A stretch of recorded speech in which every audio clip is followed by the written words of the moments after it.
Good evening. It's 6 o'clock, so we'll get started.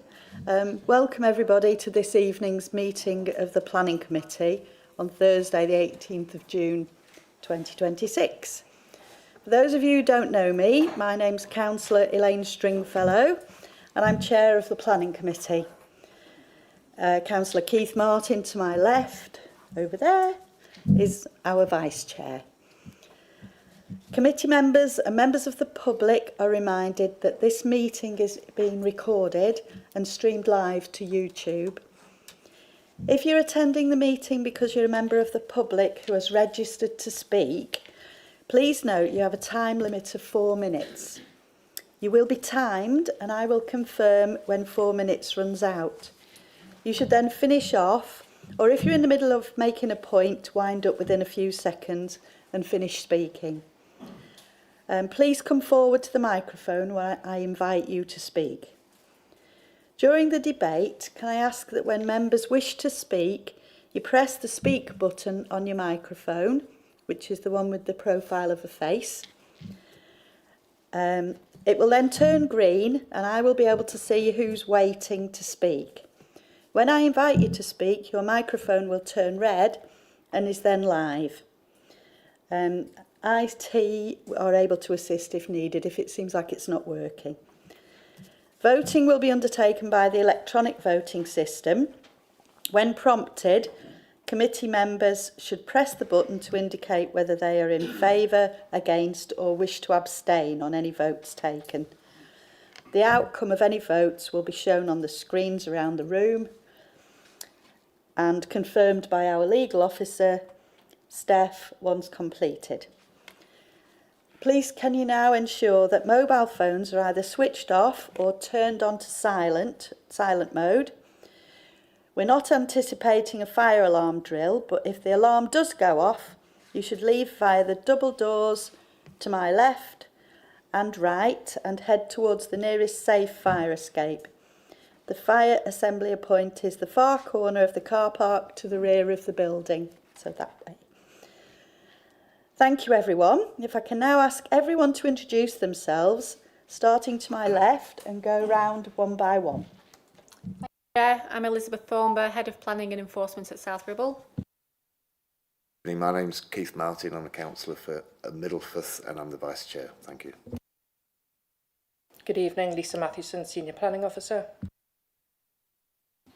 Good evening, Rachel Clitheroe, Planning Officer.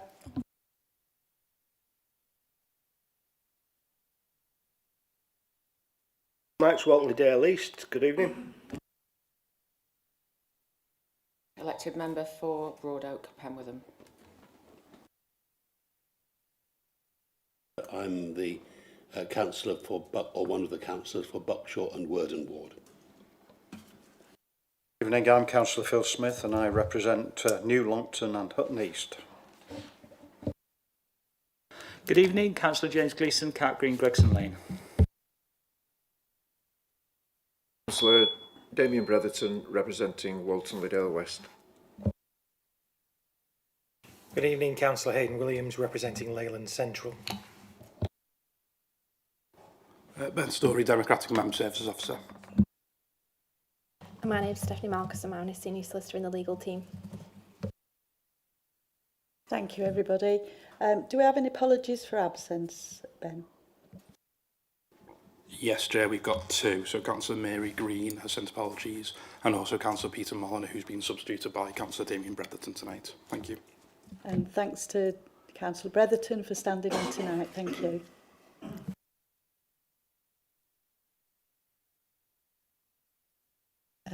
Does anyone have any interest to declare? No? No interest, thank you. And now to the minutes of the meeting which was held on the 7th of May 2026. I have the minutes of the meeting here and I'd like to propose that those are approved. Do we have a seconder, please? Seconded.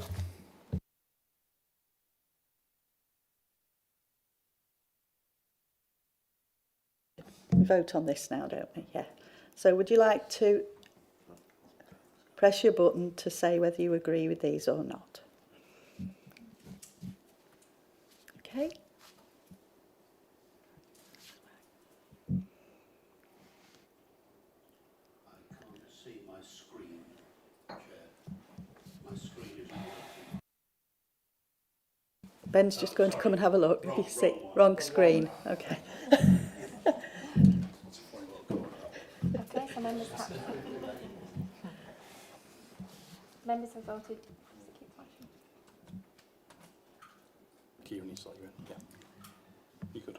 Okay, members have voted to approve the minutes of the meeting held on the 7th of May. Thank you for that. I'll sign those now. Do we have any appeal decisions? Thank you, Chair. We do. We have 3 appeal decisions, all in Hutton. The first one is land to the east of Knowles Farmhouse. This was for the construction of a single dwelling house. The inspector found that the proposal constituted inappropriate development in the Greenbelt and did not meet any policy exceptions to allow it. Significant weight was given to the harm on the openness, and the limited benefit of a single dwelling was not sufficient to outweigh that harm. As no special circumstances were demonstrated, the proposal was found to be unacceptable in principle and the appeal was dismissed.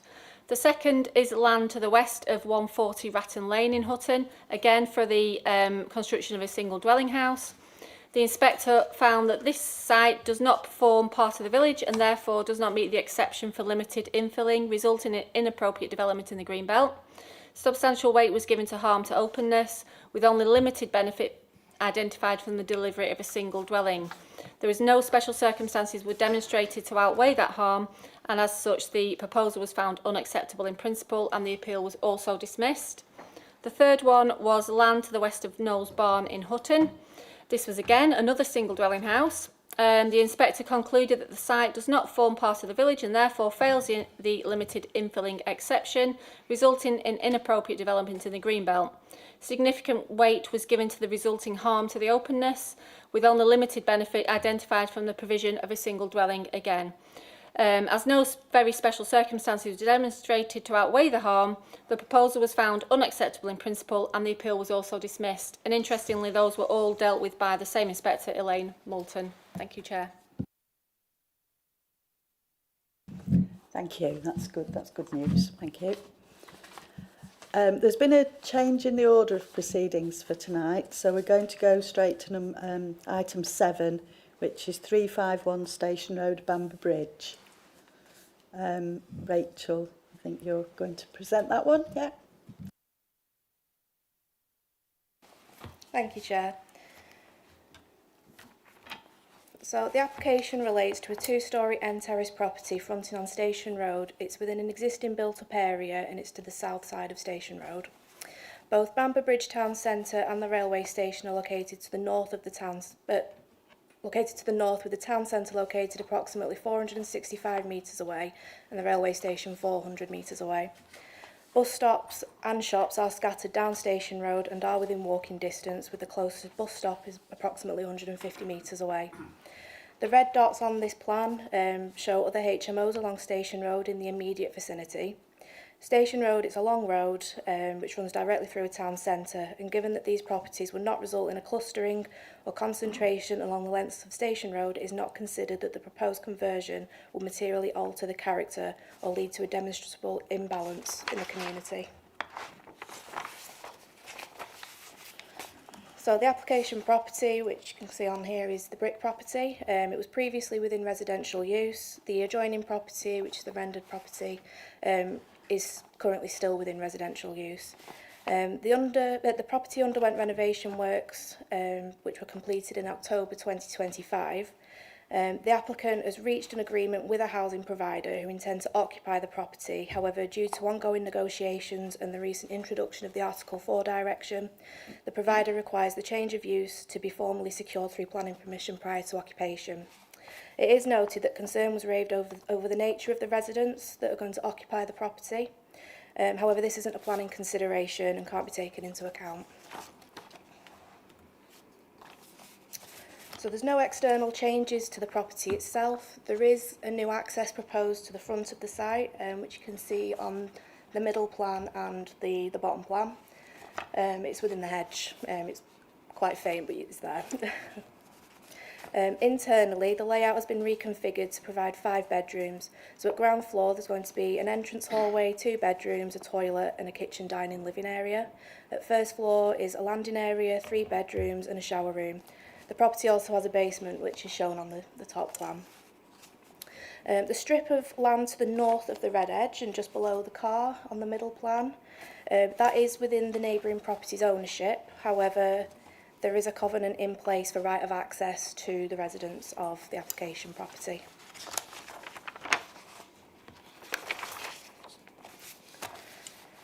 Okay, so there are no objections from any of the statutory consultees. This includes Lancashire County Highways in respect of matters relating to parking, highway safety and highways capacity. The property would introduce additional bedrooms within the property, but it should be noted that the dwelling did not previously benefit from off-street parking when used as a single-family dwelling house. And whilst it is acknowledged that the proposal may increase demand for on-street parking, the local planning authority considers that any additional impact would not result in a severe impact on highway safety or the operations of the surrounding highway network, having regard for paragraph 116 of the NPPF. The proposal is therefore not considered to warrant refusal on highways grounds. So we've had 2 letters of objection for the proposal, which have been addressed within the report. And so for the reasons stated within the report, it's therefore recommended that the committee are minded to grant planning permission and that the decision is delegated to the chair of planning committee and the head of planning and enforcement following the completion of the re-notification period in respect of the new access, should no new issues be raised. Thank you, Chair. Thank you, Rachel. We'll now move on to any representations. We have 2 registered speakers. The first one is Councillor Claire Hunter. Do you want to come to the... In the middle over here, Claire. Yeah.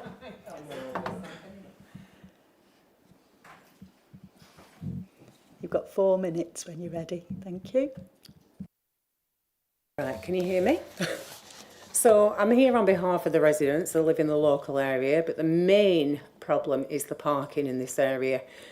I work, obviously, I'm local council for Bamber Bridge East. I have worked a lot with the people in this area, the premises, the businesses, the residents on Club Street about parking issues. So basically, Highways have said there is off-road parking on Club Street.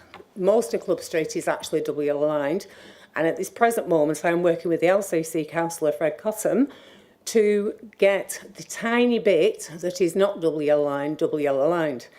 It is permanently taken up by 2 recovery vehicles belonging to a resident who lives across the road. These have never been moved. Our environmental health have been involved because they're tax and insurance, so there's nothing we can do about it, hence why I'm working with the LCC councillor. This also person who lives across the road from 351, also has about 5 or 6 vehicles parked in front of his house and the business is down, which is already causing chaos. Because there's no resident allocated parking, he can park where he wants. So basically, we mentioned that there's Bamber Bridge railway station where people can park, but that is National Rail owned and it is paid for parking. Like I said, with Club Street, there is no parking because of these recovery vehicles. There is 2 small spaces at the front which the abattoir uses to park their vehicles. Across the road, like I say, there's a gentleman who lives there with 5 or 6 of his own cars. We can't move them because they're taxed and insured. I spend a lot of my time as a local councillor in that area. On Club Street, we also have Baxis at the bottom. Baxis also run big wagons. They have problems getting the wagons in and out because of the parking on double yellow lines. But because we've got no traffic wardens, they still park on the double yellow lines on Club Street. So that's causing chaos. And like I say, from a local councillor's point of view, a lot of my time is spent on parking around that area and working with the businesses and the residents in that area. So to get even, it's not to say there's going to be 5 cars, but there could be 5 extra cars. There is nowhere they can park without causing chaos. We already have chaos when the wagons are coming out onto Station Road because nobody can pull into Club Street, so that is again holding up traffic on Station Road. So where highways say there is no problem, there is definitely a problem. And then basically, like I say, I've read here that Ready for Homes could be using this property. Ready for Homes are a supported living accommodation, so there will be support workers. So where are they going to park? It will be could be five vulnerable adults in that property. The neighbour is already up in arms about this because, yes, they have a pass through in front of his house kind of thing. But he's worried about more noise being overlooked at the back, which will happen over his back garden. There's a mention about doing a bike shed at the front, but who's to say they've got 5 bikes? So I'm not really sure on that. There's nothing to say we're going to have 5 cars, but there's nothing to say we're not going to have 5 cars either. And the thing is, at the end of the day, like I say, as a local councillor, as I work in that area, a lot of my time is taken up with the residents across the road, businesses across the road, Backseas, Club Street and off-road parking. So I think that's all I've got to say, really, to be honest. It's got to be taken into account. There is no parking. It's already completely hazardous in Bamber Bridge anyway, and all the mitigating about Bamber Bridge Rail, well, that's park. They're not going to pay to park. And it is owned by National Rail, and Club Street is mainly double aligned. And if I work with the LC councillor and we get our way, the rest of it will be double aligned as well. Thank you. I think that's it. Yes, thank you, Councillor Hunter. Thank you. You kept to your time very well there.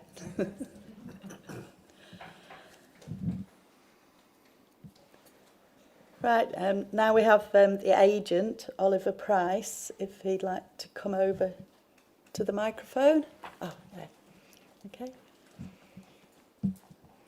If you press the button that looks like a profile of a face, that will put your microphone on. And you've got 4 minutes starting now. Thank you. Thank you, Chair, and good evening, members of the Planning Committee. My name is Oliver Price, Town Planner at Pegasus Group, and I'm speaking on behalf of the applicant in support of this application. I'd like to thank the Planning Officer for the presentation and the recommendation for approval. I would like to take this opportunity to address some matters mentioned in objection of the scheme, including highways, access and noise. The application is for a retrospective change of use from a dwelling house use class C3 to a 5-bed HMO use class C4, together with new pedestrian access to the front. The application is retrospective as the LPA is aware that works to renovate the property to adapt for new tenants were completed in October 2025. These renovation works are internal and not external. The property is currently vacant and will remain vacant until planning permission is granted. The application is in accordance with relevant national and local planning policy. As per the committee report, the application is therefore recommended for approval subject to the imposition of conditions which the applicant agrees to. The application has been called into committee on highway grounds. It is acknowledged that no off-street parking is available at the site. However, the property occupies a highly sustainable location with Bamber Bridge railway station situated approximately 400 metres away and the nearest bus stop located around 150 metres from the site. Bamber Bridge town centre is also located approximately 465 metres to the north of the property. On-street parking is available on Club Street and on Station Road directly opposite the property.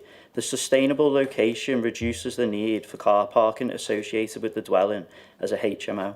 HMOs typically have lower car occupancy than that of a dwelling house or a family home. The proposal aligns with local policy in which there are no required parking standards for C4 HMOs. Additionally, LCC Highways supports the proposal. A revised access point to the premises has been provided. This addresses points raised regarding shared access with 349 Station Road. In previous plans, the property shared its access with the driveway at 349 Station Road, meaning all tenants and visitors would need to cross the private drive at 349 Station Road to reach the front door at 351 Station Road. The new access point prevents this, providing a new direct access from the street to the front yard at 351 Station Road. This will reduce the impact on 349 Station Road. Concerns have been raised within the letters of objection that the proposed change of use could significantly increase noise levels due to the proposed increase in occupancy.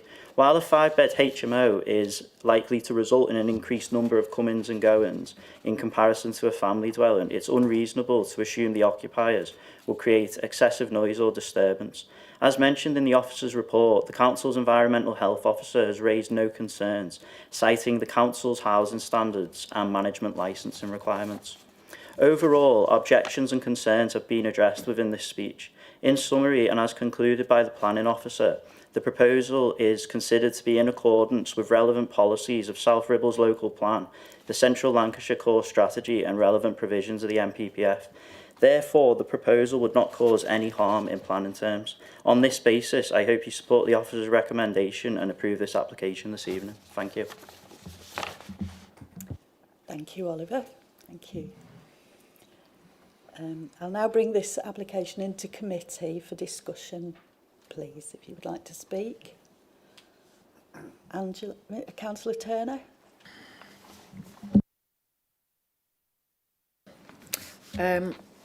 So I visited this property this morning at around 8 o'clock. And I'd just like to, first of all, mention a few references that have been made, which I disagree with from my visit to the property.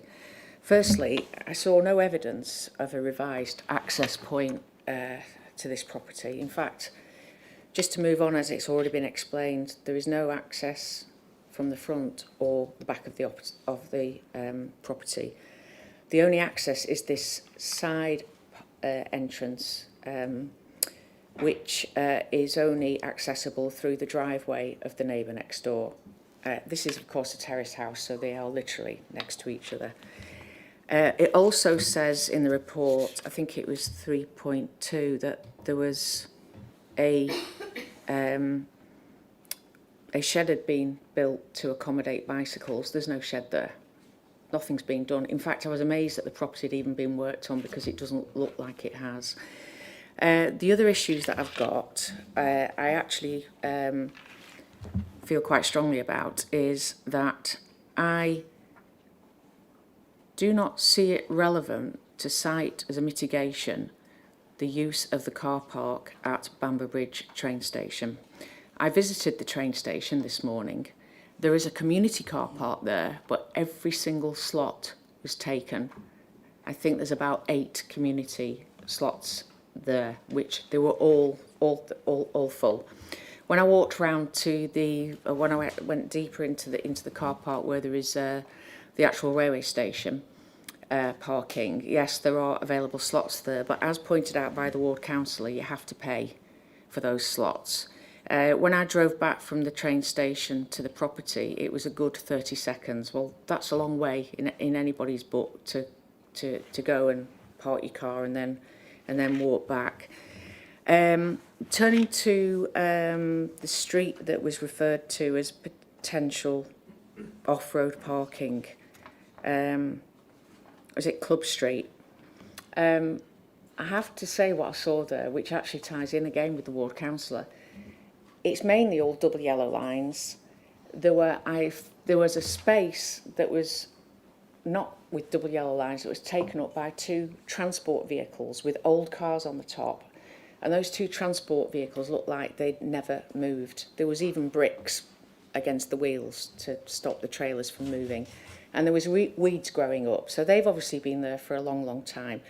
At the end of the road, which I drove to, I would say there were the equivalent of 2 car spaces at the end of Club Street where it backs onto the industrial estate. One of those was already taken up by an employee I saw leaving his car and going into, obviously, the industrial estate.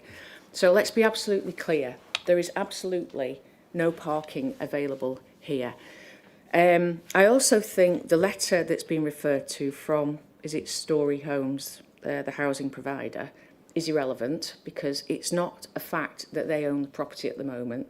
So I don't believe that is material planning consideration.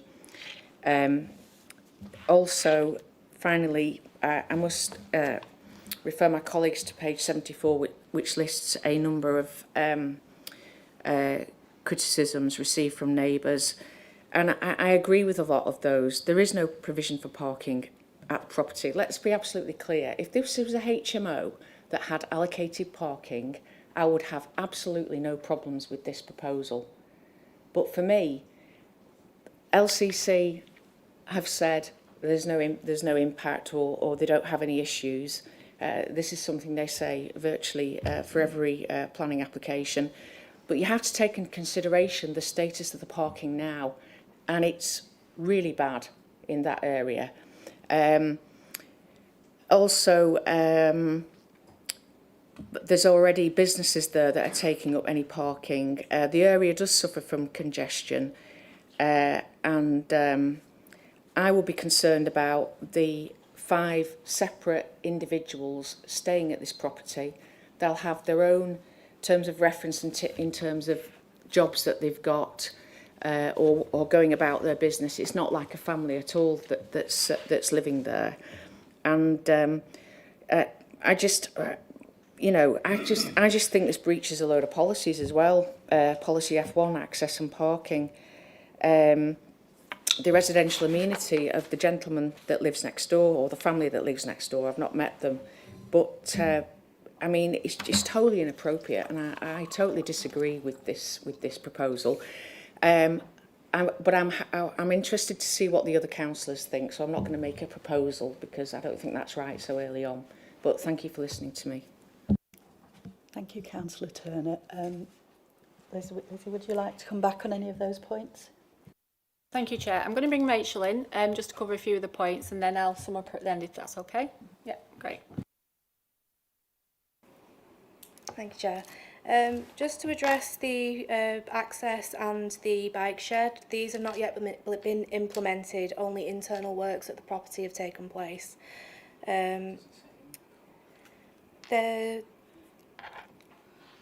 There's no mention in the report that the train station would be used for parking. In paragraph 4.4 of the report, it states that on-street parking is available along Club Street and on Station Road directly opposite the property, although it is acknowledged that single yellow line restrictions are present immediately to the front of the site. Also, the property was previously used as a residential dwelling, which would generate parking if it was still in use. And you heard from the agent himself that the HMO may generate less parking. And then in terms of the parking on Club Street and the parking opposite the property itself, we're going off what the current situation is at the site, not for, obviously it was mentioned that there's works going on with the highways. That's not yet implemented itself, so we're going off how it is currently. So it's just to cover those points. Thank you. Thank you. I think I just wanted to highlight that the bar that is set in the MPPF in terms of highways impact is one that needs to be severe. Highways have obviously considered the application, they've looked at the parking, they do acknowledge that it could increase demand, although we need to bear in mind that HMO occupiers tend to be less than normal residential properties of the same size, because not many of the residents usually drive, although that's not set in stone, obviously. But we need to bear in mind that the bar is quite high in terms of being able to defend on highways impact in terms of parking. Thank you, Chair. Thank you. Right, okay. Councillor Pillinger, please. Thank you, Chair. I've got 2 things. One is clarification. I think I've had it on the parking. The station parking is listed on National Rail inquiries as being 29 spaces, but for use of the railway, not for domestic parking, and as a park and ride for the local area. So I can see now, though it's not clear on the proposal, that the mention of the buses and the railway station is under parking as a paragraph, when it ought to be under a paragraph that says public transport, because otherwise there's a confusion as to whether the parking is going to be for the railway. My other one is, again, I suspect we have nothing that we're able to do about this. Am I right in thinking that there is a contract between the owner, or there is going to be a contract between the owner and a housing provider? And if so, do we have any sort of guarantee that this won't be people who have additional care needs and therefore needing carers to come in regularly to park? Thank you. Yes, please. Thanks, Chair. Through you. In regards to the residents and who's going to occupy the property, we obviously don't know that. I'll pass on to Rachel just in case she's got any further details, but I don't think we can say for sure who's going to live there, obviously. Yeah, there's been no confirmation as to who's going to live there, but as I previously mentioned, the change of use is what requires the planning and not the occupiers themselves. Okay, thank you. Does that answer your questions, Councillor Pillinger? It's only that if we had an application for a house to be made ready for multiple occupations so that it could be occupied on a contract for people who do need care, that would be mentioned. Once this is done, there's nothing to stop it moving into that because we don't actually have the information on the use. And I understand that we don't have to have the information on its use. So we're in a slightly difficult situation because I can't see how we can vote against it on the basis of the knowledge that we've got, even though there are weaknesses in the application. Thank you. I think Debbie would like to come back on that. Yeah, just a point of clarity, Councillor Pillinger. Care facilities for up to 6 people, including carers, don't need planning permission at all. So that's not necessarily the case. Anything more than that would do, but if this was a care facility for adults and there were 6 or more people, including carers involved, wouldn't need planning permission. Thank you. Thank you, Debbie. Councillor Williams? Yeah, thank you very much, Chair. It's a difficult one. It's a point of clarification. And I know every single planning application is going to be treated on its own merits, but I do remember in the past couple of years when we're talking about changes of use on various things and parking.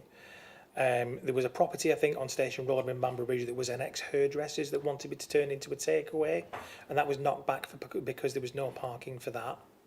I seem to remember. And I think more recently there was one in Lostock Hall that was in a very similar environment. That was like a bridal shop that wanted to be turned into a takeaway, and again that was knocked back on parking grounds. So it seems to me that when you go for a change of use, policy F1 applies. And there has to be parking provided for it. Now, I know when this is a dwelling house, and obviously there was no parking there before, but this is a change of use, and on a change of use, I would have thought a parking restriction would then apply. But say for example somebody wants to turn their garage into an annex. Something like that. So I remember a case where somebody's got a 3-bedroom house, they've got a garage and part of their garden, and they want to turn that garden and whatever into an annex. They've got to provide a number of parking spaces because it's a new development. Right? This, for want of a better expression, is a new development. So therefore, I would have thought on every other thing that it has to provide a set of car parking spaces for it. Now, in some cases on changes of use, we have to provide parking, but this one we don't. Even though it's a change of use, and that's the bit I can't wrap my head round. And if this was a dwelling house, or if it was a children's home with 1 or 2 children, it would have a certificate of lawful development, but parking would be taken into consideration with it. If it was if this was the 5-bed HMO was a layout and it was a children's home, it would have to have parking with it. But because it's an HMO, it doesn't, and that's the bit I can't wrap my head round. So it's just a clarification there that I can't understand why this hasn't got a parking requirement. That's the bit I don't get. I've not got a problem with the HMO, and I think more HMOs are a really valuable source of where people need to live. But at the end of the day, they've got to be in the right place with the right facilities, and that's the bit I can't wrap my head around. So if somebody can give me some clarity on that, that would be most welcome. Debbie would like to come in on this. Thank you. Sorry, my microphone's not working great tonight. It's just a point of clarity, really. Rachel, when she's making a determination, or you, when you're doing that, have to balance the existing use and the future use. And this house could accommodate 5 people, couple with 3 teenage kids who've got cars, instead of a 5-person HMO. You cite all the changes of use. For example, the Lostock Hall, a bridal shop that would work maybe from 9 to 5. That was refused because of the times they wanted to work, because of the amount of traffic, because of the amount of vehicles, delivery drivers. That was a very different, from start to finish, is very different.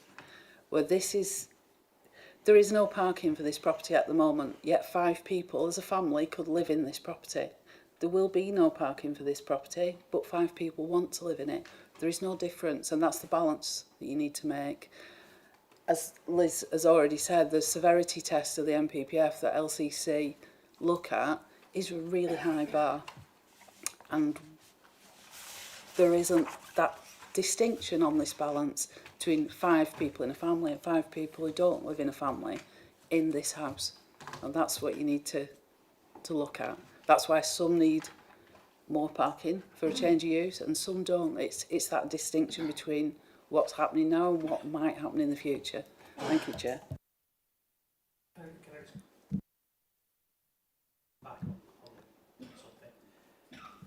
Yeah.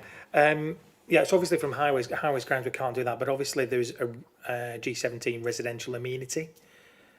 There's And the same balance, would 5 people in a HMO, be noisier, smellier, fussier than 5 people in a family?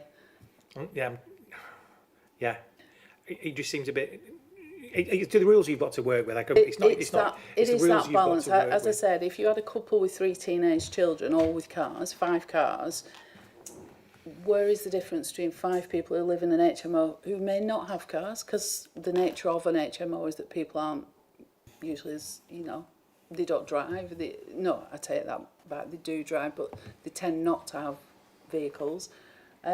What's the difference? That's the balance Rachel's had to make to come to this It's a really difficult balance. And I appreciate you made a really difficult balance, but I'm going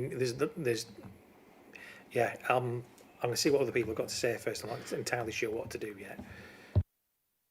I'd like to bring Councillor Bretherton in, please.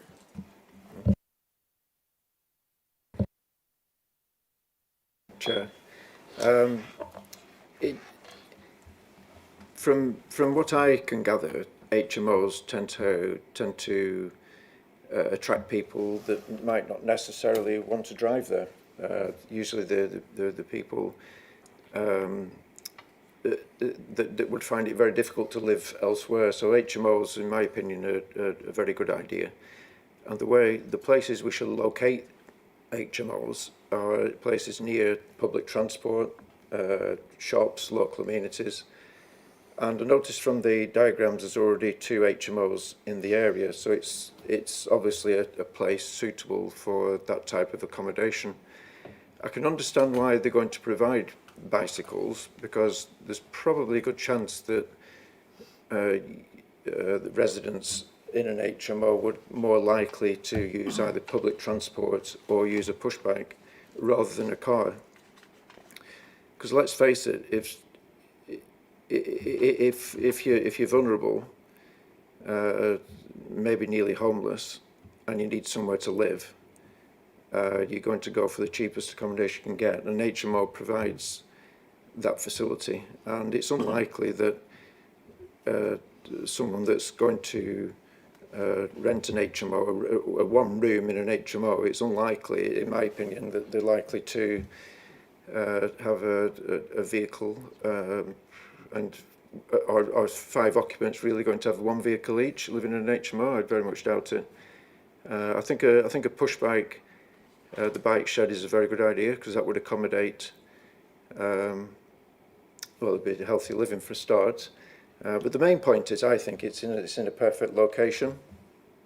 In my opinion, it'd be pointless putting an HMO in a more rural area. I think for the nature of the type of accommodation, the vulnerable people that we'll be helping, I think they need to be in an area with shops, local facilities and public transport. That's my opinion. Thank you. Thank you. Councillor Gleeson.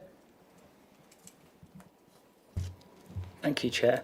After hearing everything that's been said, and I understand there's a lot of feeling about things like this, I think the big thing is the parking. And as has been mentioned, if this was a 5-bedroom family house where there could be a number of cars, this wouldn't be here. And I can't see how the rules change just because of the type of people or what it's being used for. It will still need the same amount of parking whether it was a residential property or not. If this got turned down today and it got turned into a residential property, the parking problem would still exist. It'd still be the same problem. So I really can't see that's an issue at the moment, but I am having trouble with this one as well. Thank you. Yeah, thank you, Chair. We be clear whether the parking is a material planning consideration with this? It either is or it isn't, I suppose. I mean, there's various references where you can park a car, but is it a material planning consideration in this application? Do you want to come in on this? Yeah. Thanks, Chair. Yes, it is a material planning consideration. We do need to take it into account. And obviously I understand that there is some concerns in regards to the parking. However, we need to consider the level of harm as we've discussed in terms of the alternatives that could be in there and whether or not that triggers the severe impact that is required for us to use that as a reason for refusal. Thank you, Chair. Thank you.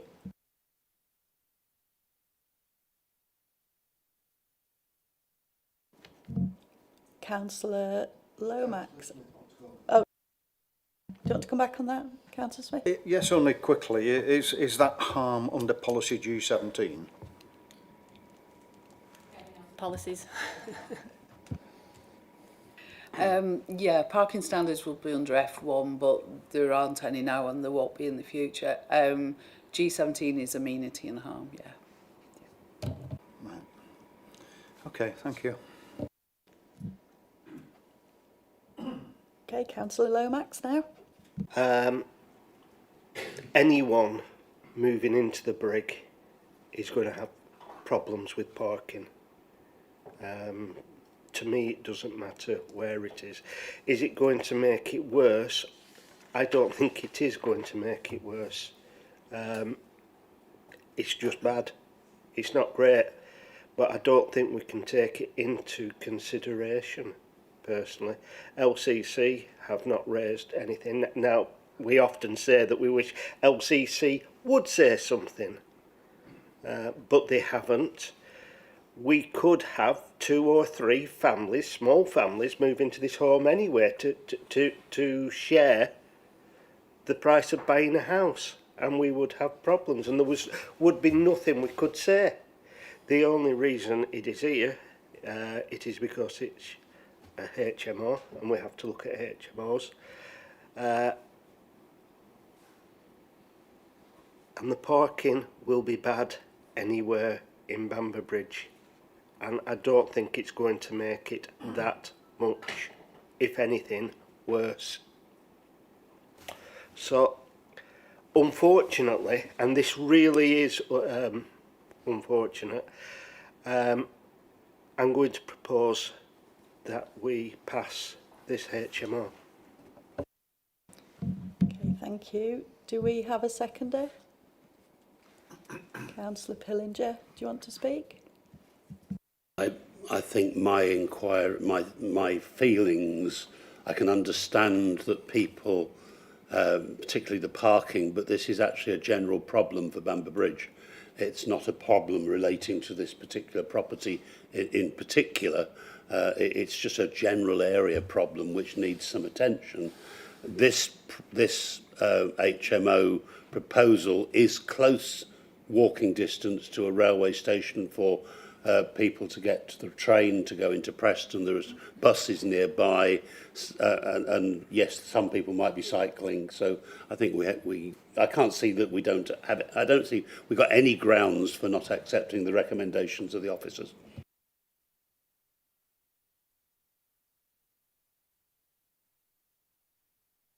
Sorry about that. Can we go to the vote then, please?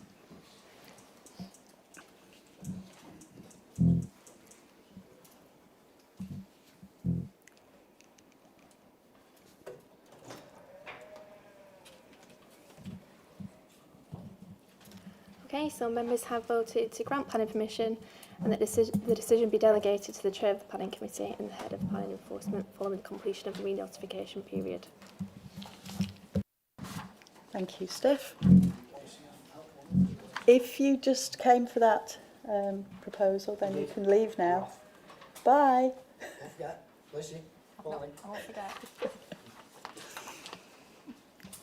Okay, so we'll go back to number 6, which is land south of Chapel Lane, Longton. And this is Lisa's, yes? That's right, thank you, Chair. So yeah, it's been put up on the screen now. So the proposal comprises of residential development, which is use class C3 of 136 dwellings, in which 48 of those are affordable dwellings with access, landscaping and other associated works. The application site is located on land to the south of Chapel Lane in Longton. The aerial image here shows Chapel Lane to the north of the image highlighted. You've got the church car park to the west, and then Fieldings Close located to the east of the site there. And there's an existing public right-of-way which goes through the site in a north-south direction. You can't quite see the label on the image there, on the screen covered by something. There is an existing wildlife corridor which goes diagonally through part of the site as well, with a few breaks in that. Okay, we've got some images of the site itself. So that's the public right-of-way at the bottom, in the middle photos there, going through the site. The left-hand side, the top picture there, is the approximate area of where the new vehicular access would be positioned on a relatively straight part of Chapel Lane there. So further photographs of the site itself. So you can see the existing residential development on Chapel Lane at the left-hand side at the top there. The bottom right picture there is the public right-of-way again, with existing residential development to the side, and that's Fieldings Close, which, as I indicated earlier, is located to the immediate east of the site. So these are some images of recent residential development further to the west of the site here, which is being constructed by Story Homes. Two of those images has actually progressed a bit further, so you have got the full road within those sites, with those dwellings fully occupied as well now. So it just highlights the range of dwelling types, primarily being 2 and 2.5 storey in height there. So moving on to the existing policy position. So we've got on the left-hand side here, that's an extract from the adopted local plan. So you can see there the existing position shows the site is fully within the settlement boundary of Longton, and it is covered by policy G4 in the adopted local plan. The site, as you can see on both of those images, is located fully outside of the green belt. You can see there on the left-hand image there, that's the strip of land highlighted earlier, which is the designated wildlife corridor, which is covered by policy G16 within the adopted local plan. So moving on to the next slide, which is an extract from the Central Lancashire local plan, which is emerging through the process and had an examination in public in previous months. This indicates that the site is part of a larger allocation for housing development, which has gone through the examination stage with the inspector and has site reference HS 3.3. So again, you can see the settlement boundary from Longton, which the site is fully contained within, and the Greenbelt boundary to the south, which the site is outside of the Greenbelt boundary there. So this just images details. This is taken from the government flood maps, which indicates that the majority of the site is within flood zone 1, which is least likely to flood. At the very southern extremity of the site, there is a small parcel which is in flood zone 2. As you'll see on the next couple of slides, there are no residential developments within that area, and it will be located by BNG and landscaping areas. So we've got the proposed site layout here, where you've got the vehicular access point to the north of Chapel Lane, and we've got the existing public right-of-way which will be retained. The scheme would be laid out as an estate-type development with a single access point to the north with estate-type roads leading off this, and curved and numerous individual roads with some private drives also. A range of house types are proposed as indicated on the plan, and these range between 1 and 6 beds, as detailed in the schedule, which is copied in full at paragraph 4.4 of the officer report before you. The development includes a leap, which is a local equipped area of play. To the south, where you've also got the Suds area, and this is surrounded by boundary treatment and wildflower areas and more landscaping. There are also pockets of landscaping positioned throughout the development. To the north, and which is located to the immediate west of the access point, we have got an underground attenuation tank, which will be covered by landscaping. This had previously been included 4 additional dwellings, but they were removed as part of the application process through consultations. The design also allows for the retention of the existing wildlife corridor to the site and provides further areas of landscaping throughout. In terms of affordable housing, the policy requirement of 35% is met and provided in a mix of 1, 2 and 3 bed properties. The proposed development will have an appropriate relationship with residential properties also in terms of neighbour amenity, and the affordable units are provided in small clusters throughout the development. There are a number of constraints which are associated with the site, which are mitigated by condition in section 106 as discussed in the report. Since the submission, the scheme has also undergone some amendments which have resulted in being no objection to the scheme from statutory consultees. There are a number of different house types, given a variety in terms of architectural style, design and providing variation in terms of numbers of beds to properties. This is just detailed in the image before you now, where each different colour represents a different house type. So we have here, I've got listed all the house types before you. So you have got, for instance, here you've got 1 bed maisonettes. As we're going through, primarily 2 storey dwellings with a mix of traditional in style. Just flick through these just to give you an indication of the variety we've got as well in terms of size of units. So we've got some street scenes here as well, just to give an indication of the variety of materials and architectural treatment in terms of elevations, with the use of projecting gables, for instance, brickwork, render and some stonework. We've got integral garages and we have detached garages on some properties also.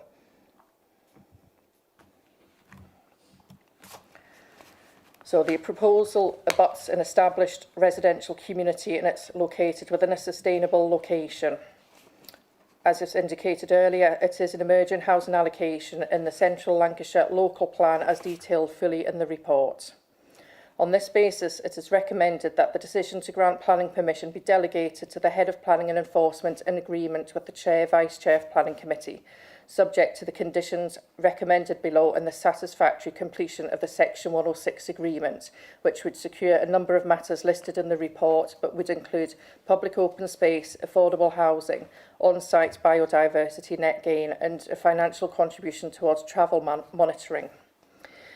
Just to clarify, there's one minor change to proposed condition number 12 in your report, just to include the wording relevant legal agreement in place of section 278. The remainder of the wording of that condition would remain as currently proposed. I'll not read that out in full, but it's just the replacement of that wording. Thank you, Chair. Thank you. We have 2 registered speakers, Joanna Whitworth and Matthew Gardner. Joanna, would you like to come forward to the microphone?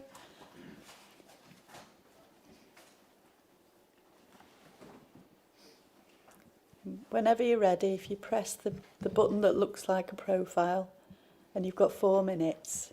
Thank you. Thank you for letting me speak in objection of this proposal. I'm a resident on Chapel Lane. I'm also a teacher at St Oswald's Primary School, which is also on Chapel Lane, close to the proposed site.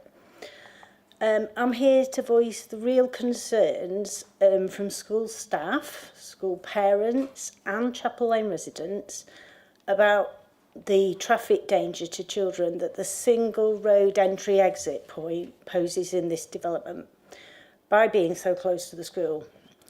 The school children are currently being encouraged to walk to school, and many of them use the park and stride option, with parents choosing to park further down Chapel Lane, so children then get out and are walking themselves down to school on Chapel Lane, and it would be across this proposed access. On a typical term time day on Chapel Lane, there are periods of very heavy traffic right along the length of this road, leading to gridlock situations and frustration, and specifically on the two areas of Chapel Lane where it's a give-way one-way system. And this happens most notably from 8 till 9 a.m, at school pick-up time in the afternoon, and the early rush hour evening, and as well as at church events. Because of this, traffic level and the presence of walking children, many people think that the proposed access to the housing development is completely unsuitable in location. My next point is that Longton, a rural village, has already grown substantially in population and traffic levels.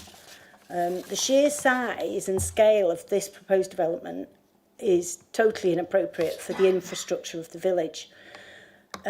Despite all the housing already built, most notably the large development down School Lane in Longton, we still only have the same main road structure. So we already have a very difficult and hazardous congested junction where Chapel Lane and School Lane and Liverpool Road converge in the centre of the village. And originally when I objected about this and wrote in, I suggested we could get more details from the local businesses in the village, and even the lollipop lady who's on the zebra crossing, to get a real view of that. But this junction is dangerous, and it's adding an extra 300 vehicles to Chapel Lane will seriously exacerbate this, in my opinion. And my next point is about the design of the proposed development in relation to us existing residents. We would urge you to consider our well-being. We are very concerned about the negative impact the current design will have on noise levels and also our entitlement to some privacy. Houses such as mine, for instance, are proposed to be surrounded and overlooked by multiple multi-level storey houses, and other residents are faced with having flats being built right up to their borders.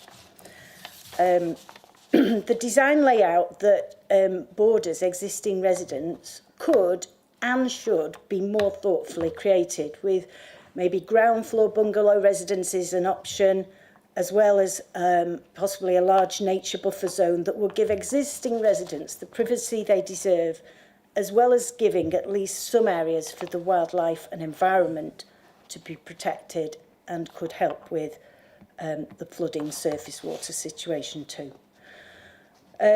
I just want to end with the worry we all have on Chapel Lane about the flooding and drainage issues that this development will create. I know new flooding mitigation plans have been put forward, but we're still concerned that as we sit on the north side of this development, we are lower than this development, and without the land protectors, the water that I see lying there, in extreme events, will it run onto our properties and Chapel Lane, especially, when we consider the extreme weather events forecasted in the future due to climate change. Can you start to wind up now, please? Okay. Thank you. So I object based on highway danger, danger to school children, the negative effect on privacy, and basically the fact that we all love Longton for the fact that it's a semi-rural village with lots of green space, and this proposal is going to damage that permanently. Thank you. Have we got Matthew Gardner? Yeah, okay. You've got 4 minutes, Matthew, whenever you're ready. Can you hear me? Yes. Chair, members, thank you for the opportunity to speak today. I'm speaking today as a local resident, and I respectfully ask you to refuse this planning application. For me, it's not a question of whether South Ribble needs housing. It's whether this proposal in this location has been demonstrated to be safe, sustainable and right for Longton. Firstly, pedestrian and highway safety. Chapel Lane is already under pressure. Residents live this every day. Pedestrians, school children, including my own, cyclists and vehicles compete for limited space, particularly at school start and finish times. Indeed, it took me 23 minutes to exit the school car park the other day. Such was the density of the traffic occupying Chapel Lane. The same happens during church activity and at peak traffic periods. I say this from daily personal experience. My wife and daughter are also involved in an accident on Chapel Lane. I don't say this for sympathy, but because it reflects what I and many residents already know. This road is not a place where additional risk should be introduced lightly. This proposal would deliver 136 homes served by a single access road onto Chapel Lane. It will inevitably increase traffic, right where pedestrians and especially our school children are most vulnerable. While the Highway Authority considers this acceptable in technical terms, residents experience something very different every single day. Planning policy is clear that the development should only be approved where safe and suitable access can be achieved for all users. The key question for members is simple. Are you truly satisfied that this proposal is safe? Because if there is any reasonable doubt, particularly involving children walking to and from school, then I would suggest a precautionary approach is required. Secondly, the character of Longton. Longton isn't just defined by its buildings, it's defined by its setting and its relationship with the surrounding countryside. The approach along Chapel Lane and the open fields beyond that form part of its character. The introduction of a large housing estate would represent a clear case of urban encroachment into a rural village setting, and once that transition is made, it's lost forever. Planning is not solely about meeting housing numbers, it's also about safeguarding the qualities that make places distinctive, cohesive, and valued by existing communities. Finally, infrastructure and cumulative impact. This is not simply about whether 136 houses fit on the site, it's about whether the surrounding community can absorb the impact. 290 respondents as a result of the Parish Council's representations have made that point, I think in abundance. Residents have raised consistent concerns about traffic congestion, drainage, flooding, sewer capacity, pressures on schools and access to GP services, which my own family already struggle with. These are not hypothetical concerns, they reflect current everyday experience. The officer report itself acknowledged pressures in a number of these areas, yet despite that, the proposal asks this committee to accept further growth, in my mind, without clear, proportionate mitigation. The question for this committee is whether the infrastructure is genuinely sufficient, not just theoretically acceptable. And to close, planning decisions require you to balance benefits and harm. In this case, the harms are clear. The message from the community is universally clear. Increased traffic on already congested roads, ongoing concerns about public safety, especially for school children, further strain on local infrastructure, and the loss of Longton's rural character, irreparably. If there are known and credible risks to public safety, particularly involving children, as well as constraints on existing overburdened local infrastructure, then approving the development despite those concerns would be a conscious decision to accept that risk. And for all of those reasons, I respectfully ask that you refuse this application, and thank you for your time. Thank you, Matthew. We've now got the Ward Councillor, Councillor Will King. If you'd like to come up to the microphone, please. You've got 4 minutes whenever you're ready. Sounds like a quiz show, doesn't it? Chair, members, I rise to oppose this application. Let me be clear from the outset. The question before us is whether this particular development has demonstrated that it can be delivered without causing unacceptable harm to local residents, infrastructure and the character of the village. Having reviewed the application and the officer's report, I am not convinced that it has. My concerns relate to highways, drainage and the loss of open protected land. Firstly, on highways. Members will note that LCC highways have not objected. However, I believe it is important to understand what that actually means. The Highways Authority assessment is largely based on whether the impact would be considered severe under the MPPF. But the planning system is not a simple choice between severe harm and no harm. Congestion can worsen without being severe, road safety concerns can worsen without being severe, pressure on local infrastructure can increase without being severe, and the daily experience of residents can deteriorate without reaching that very high threshold. The absence of a highways objection does not mean that there is no impact. It simply means that the Highways Authority does not consider the impact severe enough to justify refusal on that ground alone. Members are still entitled and indeed expected to exercise their own planning judgment. This proposal would bring 136 new homes onto a site served by a single principal access from Chapel Lane, right next to a school. We know the existing pressures associated with school traffic, church activities and village movements. We also know that a significant number of local residents have raised concerns regarding congestion and highway safety. Planning is not just about what happens on paper, it's also about how places function in reality. Members must ask themselves whether adding traffic from 136 additional homes onto an already constrained local network represents sustainable development and whether the cumulative impacts are genuinely being understood. I am not satisfied that they have. Secondly, drainage and flood risk. The evidence before us acknowledges existing drainage issues on Chapel Lane, including drainage assets that are partially collapsed and blocked. Residents have repeatedly raised concerns about flooding, standing water and drainage failures. These are existing problems affecting existing residents. Yet we're being asked to approve 136 homes on a greenfield site, replacing permeable land with roads, roofs and hard surfaces. The proposed solution relies heavily on attenuation systems, pumping infrastructure and storage facilities. My concern is not whether these measures can work in theory. My concern is whether members can be confident that they will work in practice over the lifetime of the development when existing drainage deficiencies already exist.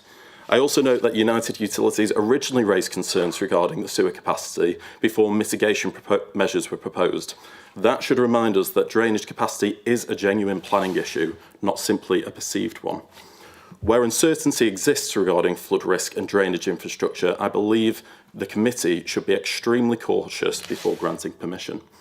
And finally, on policy, the site remains protected open land under the adopted development plan. That is the policy position today. The recommendation relies heavily on the emerging local plan, but that plan has not yet been adopted. If we are serious about maintaining a plan-led system, then significant weight should continue to be given to the policies that are currently in force. Chair, when I consider this application, I see unresolved concerns regarding highways, acknowledged drainage deficiencies, and a proposal that conflicts with our current designation of the site. Once permission is granted, the consequences are permanent. If the infrastructure proves inadequate, if congestion worsens, or if drainage problems emerge, those impacts will be borne by residents long after you've made this decision. For me, the applicant has not demonstrated sufficient certainty that these concerns have been fully addressed, and I must say it is the responsibility of the developer, not the residents, to prove that this is sustainable. For those reasons, I cannot support this application, and I respectfully urge all members to reject it.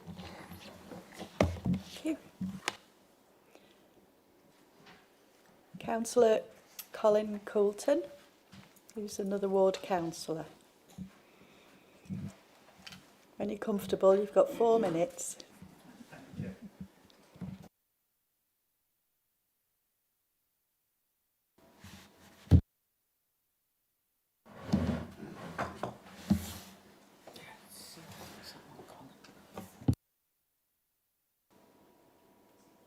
Can you? Yeah, is it on? Yeah, it's on. I'm okay. Thank you for listening to me, hopefully. It's been mentioned the 139 houses, but there are some more developments actually going on at the moment. There's going to be 40-odd houses built opposite Hunton Grammar School, and there have been quite a few local infill developments, you know, along the main road of, you know, 5, 6 houses. So to say it's just the 139 houses, it's, you know, probably more like 180, 190 houses. Secondly, Councillor Julie Buttery, who wanted to be here tonight, but she's unfortunately had to go for some checkups in hospital. she had a meeting with the manager at our local health centre, and she asked the question, could the health centre cope with these additional houses? And the answer she got was that they would struggle to cope with these additional houses. Now, I don't go to the health centre. I attend the Beaches Health Centre, which is a one-man band, so I'm absolutely certain that he'd be struggling coping with what is probably 5 or 6% increase in population of Longton. That's all I have to say. Thank you very much. Thank you. Thank you, Councillor Colton. I'd like to bring Lisa in. Have you got any? Oh, we've got an agent waiting. Yeah, we have got an agent waiting. Shall I?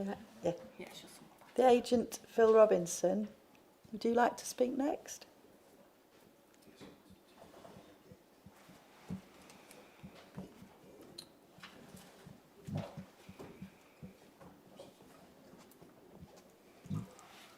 Okay.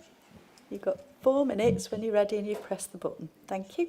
Okay, thank you very much, Chair. So I'm Phil Robinson from Pegasus Group. I'm here to support Story Homes with the proposal at Longton, which is a residential development of 136 homes, of which 48 are affordable. As we've just heard, it includes access, landscaping, public open space and other associated works. Now, as context, we've heard that the Council considers the wider site to be suitable for housing, as the land forms part of a residential allocation in the Central Lancashire Local Plan. And this is at a very advanced stage, and the committee report confirms that the new local plan should be adopted soon. The committee report sets out further details of the development, but as we've seen, it will be in similar quality and design to Story Homes' recent development at Longton Grange. And this scheme has been really well received by new local residents. Prior to the submission of the application, a consultation was undertaken with local residents, and we also wrote to local members offering the opportunity to meet the Story Home team. And this is all covered in the Statement of Community Involvement. Prior to and post-submission, we've worked closely with officers and statutory consultees, and there are no objections to this proposal.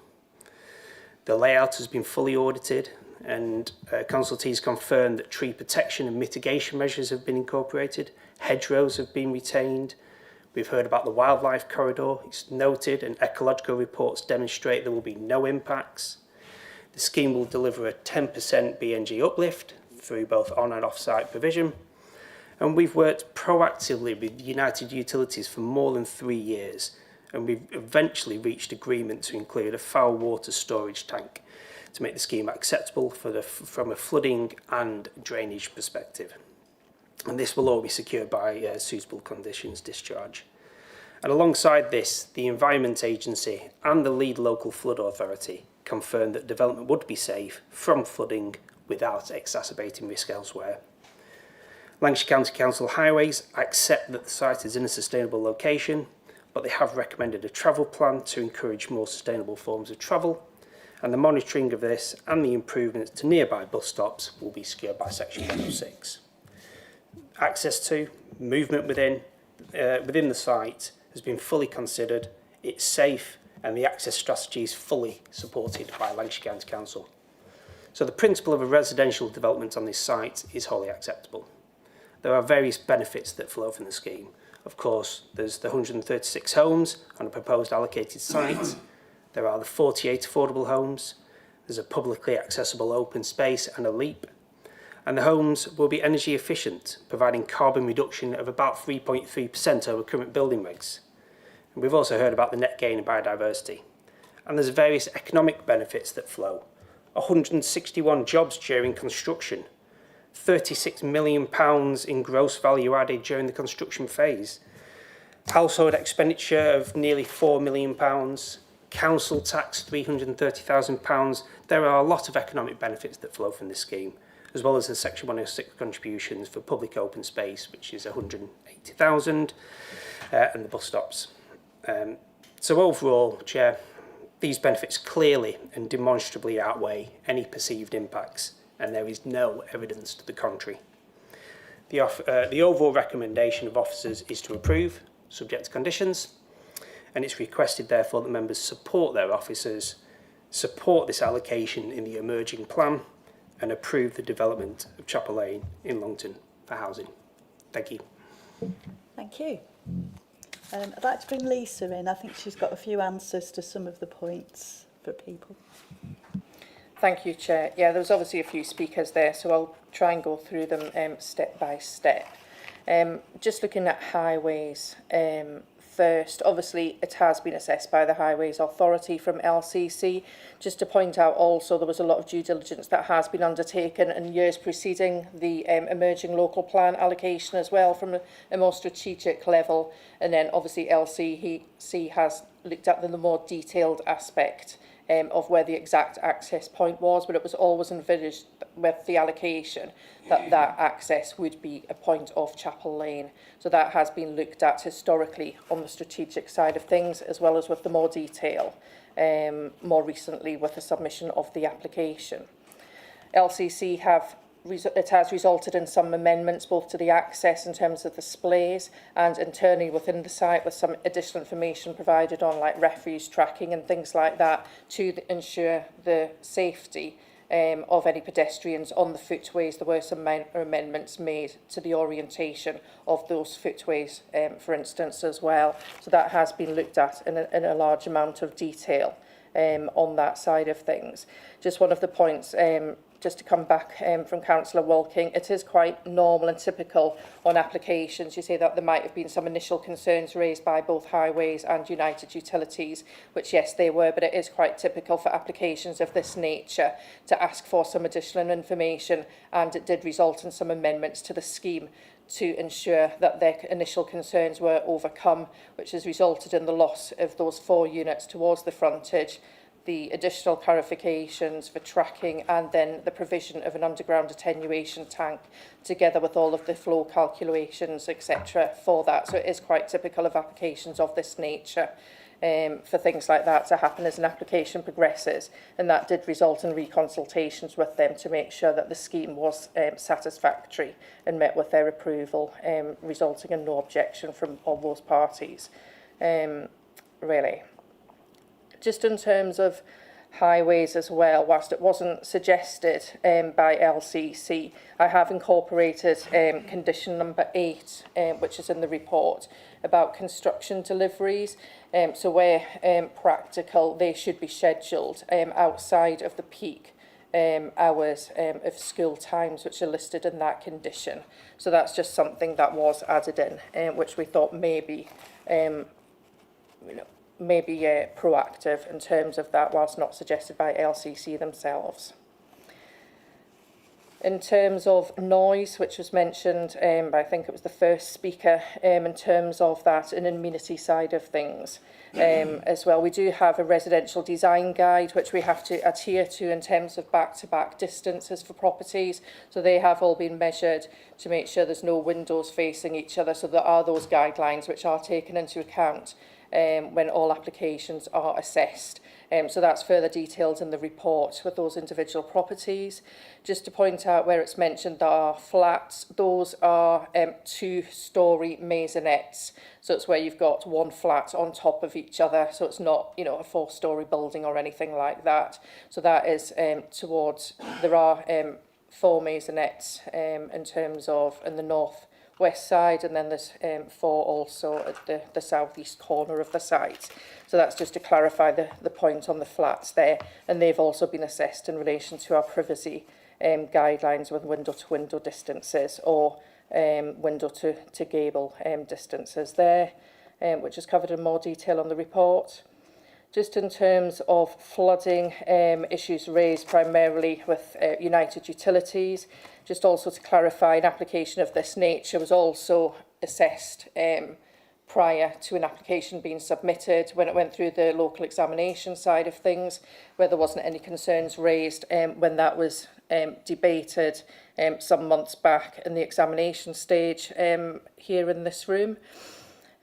Also, an application of this nature does require that the Environment Agency, United Utilities and the local flood authority are all consulted, and as indicated earlier, there was a lot of negotiations, further clarifications to point and some amendments made to satisfy the local flood authority and United Utilities. And I attended numerous meetings myself alongside the applicant and the agent with those statutory bodies as well.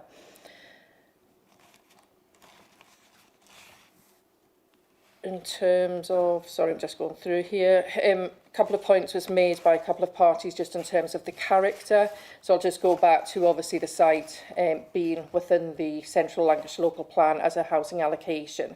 So that has been assessed. It's got a logical southern gap to it where you've got Fieldsons close to the east and historic allocations to the west of that side. So where the green belt boundary has its southern aspect, that does kind of draw a natural boundary line to the site.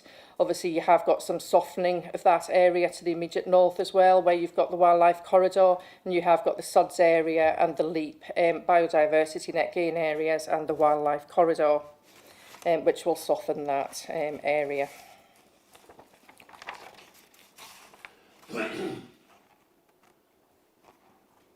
Just in terms of the health point, we haven't had any objection from the local surgery themselves, so I wasn't aware of that meeting or that response, which was just outlined more recently in terms of that.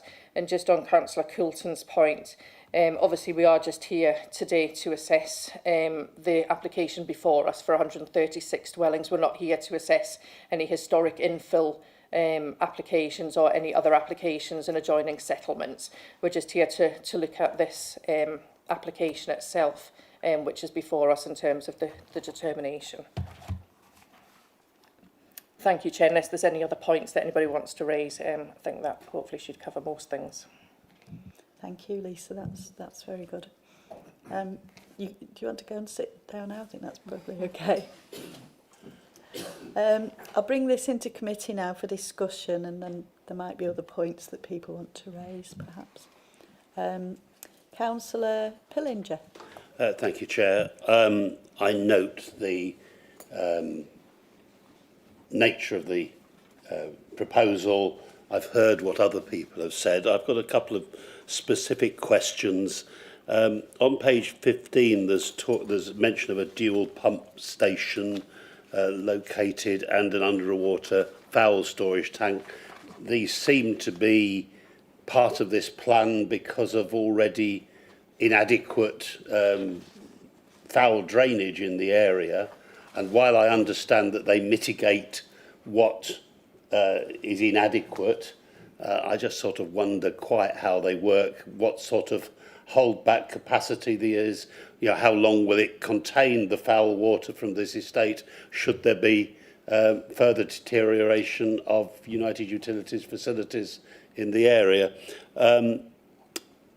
The second is on page 69, which mentions a private management and maintenance company.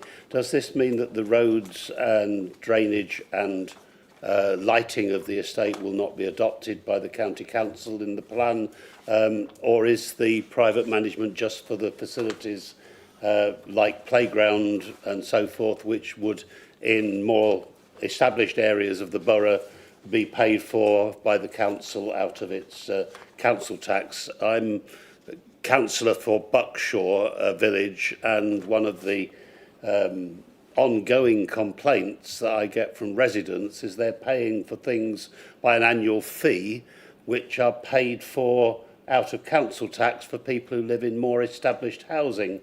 We're ending up with a two-tier system, and while that is not the business of looking at a particular application, I think it needs highlighting in terms of long-term policy, which we might look at the council in another area. Continuing, efficient homes, does that include solar panels, please? And car charging ports for electric vehicles on houses? And lastly, does any of the 106 money go in towards health service mitigation, considering that we've heard that the surgery is already full in the area? Thank you. Do you want to come back on those? Thank you, Chair, through you. So yeah, again, a number of points on that point. So yeah, under building regs, car charging points will be provided, and I think you've seen, I know I flicked through quite quickly in terms of some of the highest types, but there were solar panels which were present on the appropriate roof slopes of some of those dwellings. As well, and as you heard from the agent, in terms of the uplift from a sustainability point of view, it would be an enhancement over current building regulation requirements as well, which all of those points would go into providing as well.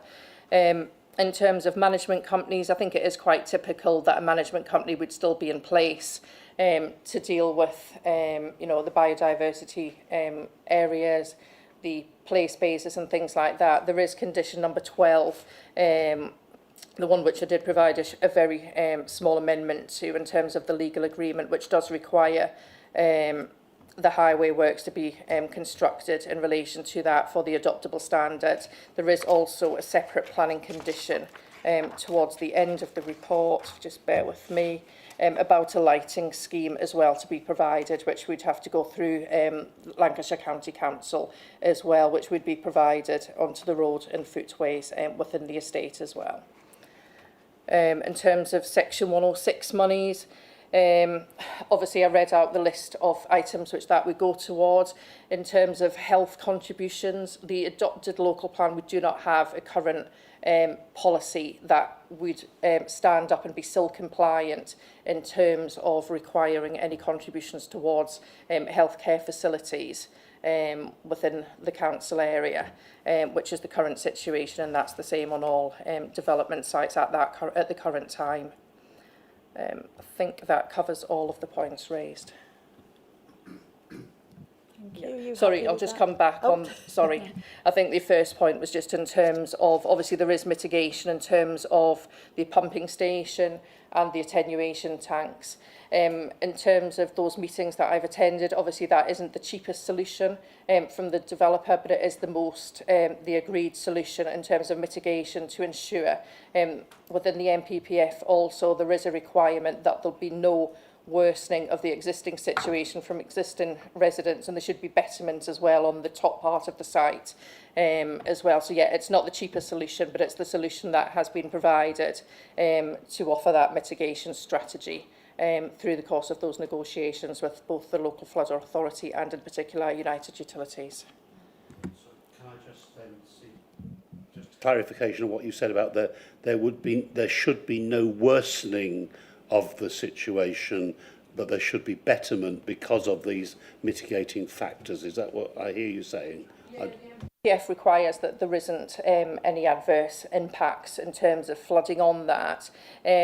Just also another point, which probably might not be detailed in the report, is part of the submission of the appropriate technical surveys.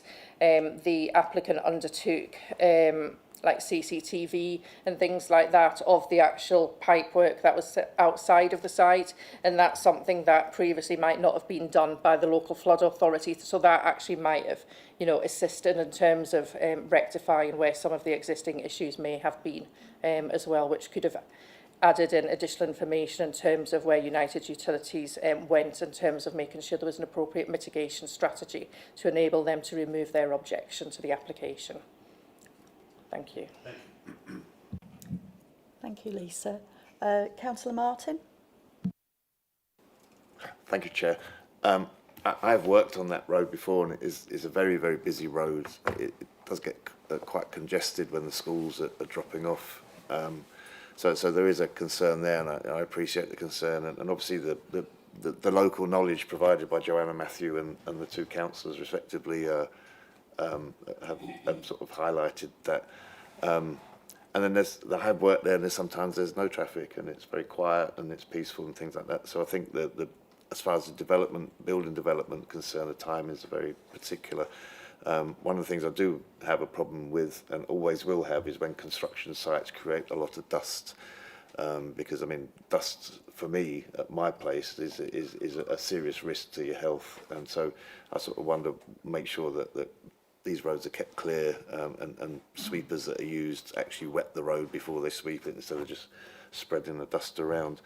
The flooding, I sort of wonder why the developer hasn't opted for putting a grey water system or a grey water sort of roof tiles in place to sort of retain some of the rainwater and surface water that would have gone into the field. So whether the developer can sort of look at doing that to help mitigation, it might not result in the need for such an expensive system to retain the water. The other concern is about the pump failure. If there's a pump failure, what happens then? How long would that take, and who would manage that, and how long would that management of that pump last? And I know you see dual pumps there, so obviously one's going to take over from the other if there's a failure, but just to make sure that there is mitigation, that whoever, I worry that it'll end up with the local authority ended up having to pay for that. That's my concern with that. As far as private companies are concerned, we've experienced that in other areas personally, and we have to sort of bombard them with emails to try and get them to do the work. So we just need to make sure that there's a guarantee for that. The other worry I have is obviously villages sort of, on one hand, sort of say that we're not getting any younger and houses are going to people who are not from the village, so to speak, and then sort of people build houses to accommodate that. And unfortunately, it's snapped up before people do really need them. So sort of with the affordable housing, sort of I know in Walmer Bridge we had a deal where local residents had priority to that sort of housing. So it's just sort of wonder if that can be considered as well. Just general questions. Thank you. Over to you, Lisa.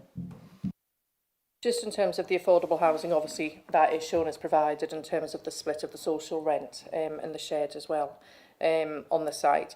The exact wording is something which will be agreed during the Section 106 discussions with our housing officer as well as legal departments and officers.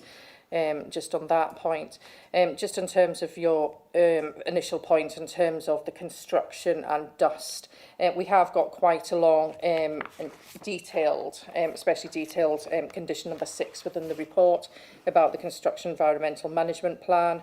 When that comes in, as well as myself assessing that will go out to highways and our environmental health department.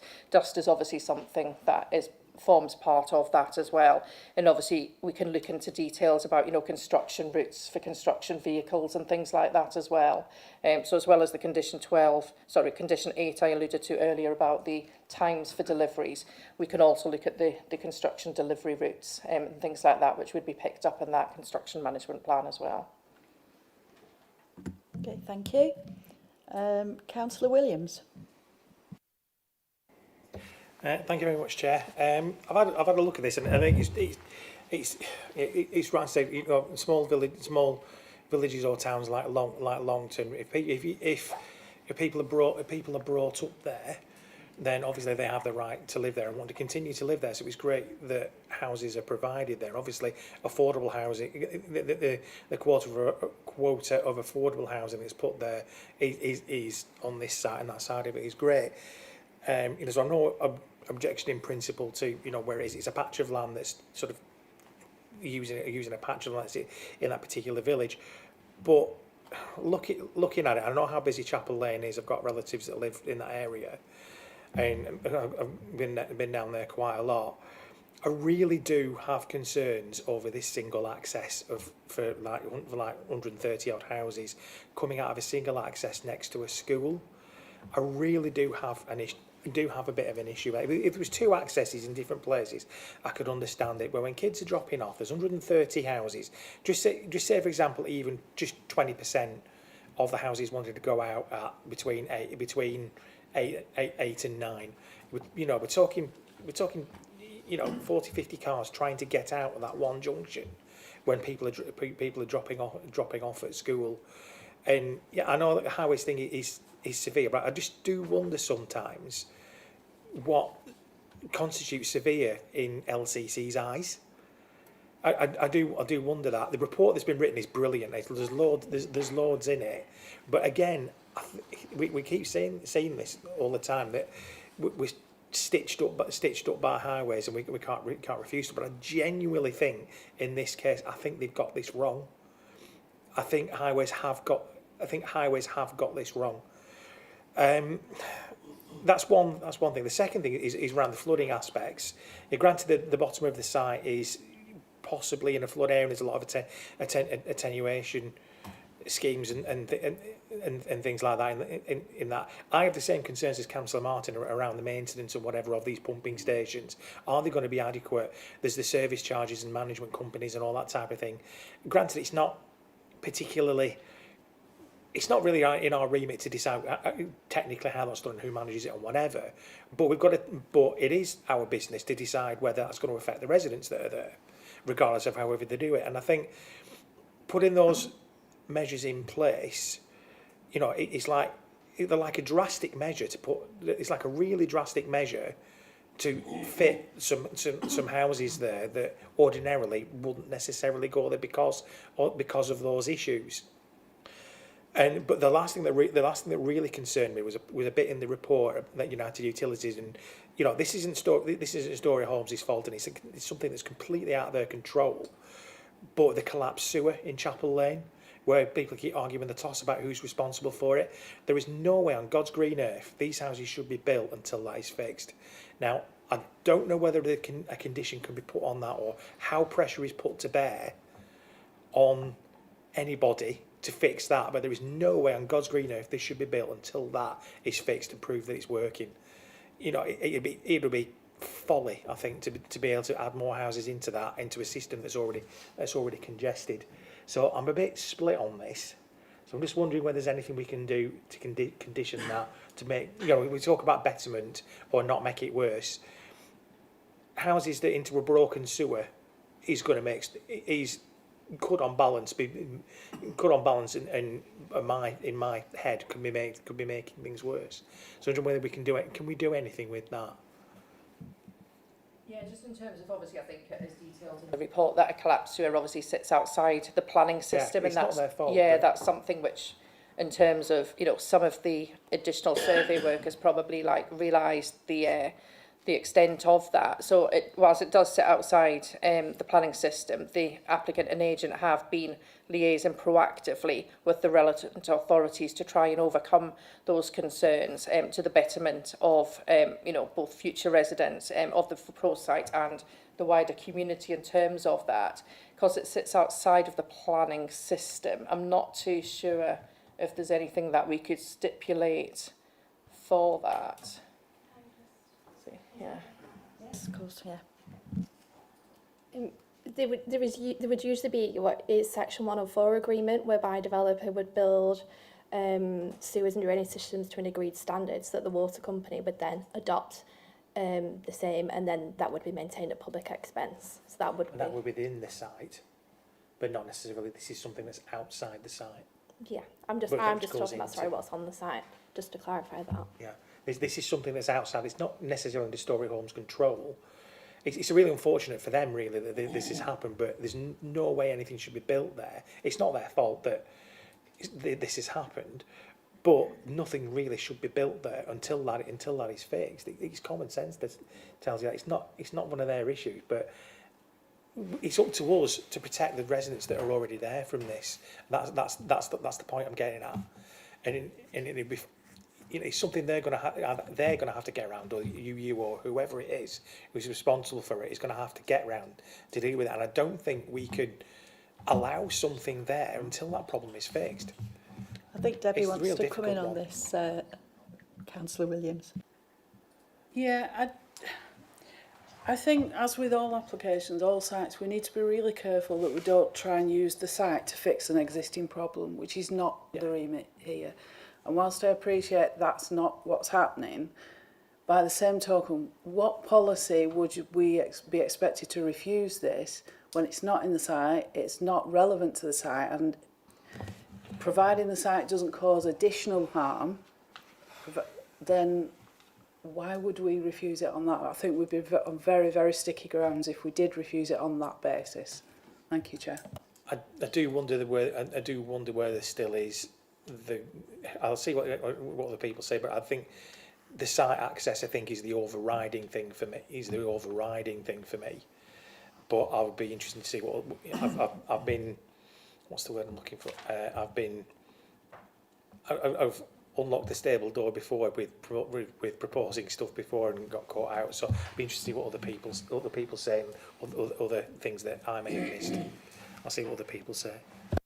Councillor Lomax, you want to speak? Yeah. So the infrastructure, different slant, I think. Management companies, service charge. Is this a ground rent that we're proposing on these buildings? Because I must admit, I'm not a fan of ground rent. How would these management companies be paid for? Because some people have said service charge.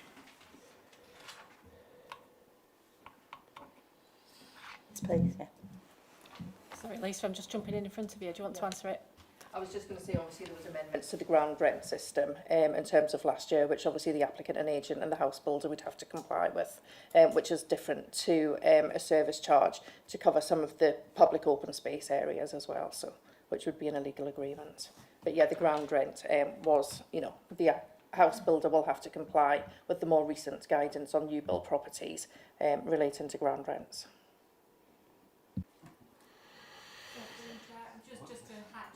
By point of clarification, that the actual fee that they're paying is the service management charge for the open space and things like that. The new legislation doesn't allow ground rent, as far as I'm understanding, so these houses wouldn't have that attached to them in the old-fashioned way of ground rents. It's a service charge for the management and maintenance of the landscaping, the play area, etc., etc. Not that we're aware of, no. We're not planning to get these houses adopted. They will have to pay these service charges forever. Yeah, the service charge is quite normal now in planning permissions to ensure that those kind of areas are maintained and a service charge is paid by each resident. Whether the council in the olden days, I'm going to say, not that too far distant, but when I started, the council would adopt a lot of the open space that was on site. Now that's been moved away from, and obviously that's a decision that the council would need to make if they wanted to move back towards that. But for this specific one, and for many of the applications that come forward at the moment, you will find that there's a management and maintenance fee, which is quite normal, and it's attached through Section 106. The agent and applicant are here if you wanted to clarify that point on the ground rent, etc. If anybody wanted to give me Just there's no ground rent. There's no ground rent. No, that's new legislation that was brought in earlier this year, which all house builders for new build properties have to comply with. But they have to comply with the service charge. That wasn't part of the legislation. So for new developments, it is typical that there would be a service charge to cover certain aspects of the development.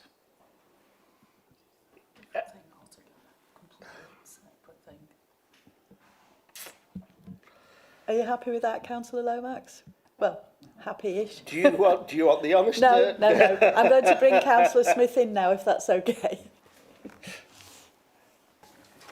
Yeah, thank you, Chair. I'd have loved to have heard that come to some sort of rational conclusion, which it hasn't done, I'm afraid. Management charge and service charges, I still don't know where we are with it, but it's not unusual, I think, to have a service charge, maybe until the local authority takes over responsibility, as in the highway authority may take over the roads or may not take over the roads, depending on how much money the developer pays over to the local authority. I mean, that was the way that it worked. The local authority asked for several hundreds of thousands of pounds and then would take over responsibility of looking after it. That appears not to be happening now. But anyway, get back to the rest of the application. I have serious concerns about lots of areas with regard to this application, and it's a question of where you start with it. The schooling, and I know County Council have said, as the education authorities, they don't require any funding. That's not what the church is or the school is saying, and I've spoken to the priest of St Oswald's Church this afternoon, and he's a governor of the church and also a governor of St Hallows High School. He assures me, as a governor of both of those schools, and he's given me authority to mention this today, that there is no capacity at either of those schools. And in fact, one of the schools is in fact over capacity. And the other one can't take another one person. Now, County Council not saying this, but there again, I've heard it this afternoon. There's lots and lots of issues with regard to flooding, and we know about the highway flooding. We also know about the flooding of the fields and Hall Pool and how the Hall Pool drains, and it goes on for a long, long way, Hall Pool. It goes into a sort of a really running brook further on in Longton. And in New Longton, we've seen, which is part on the same drainage system, what happens when the highway floods with effluent. And it does. The centre, just before the bypass, the flooding backed up all the way to the centre of New Longton. Because that's the way that it runs. And this will running the different same way. This will be running down to Longton. We have serious concerns about that.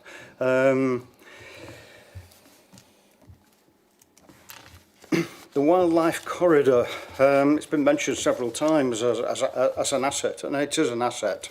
But it's an asset that if we look at the plan, a road crosses it.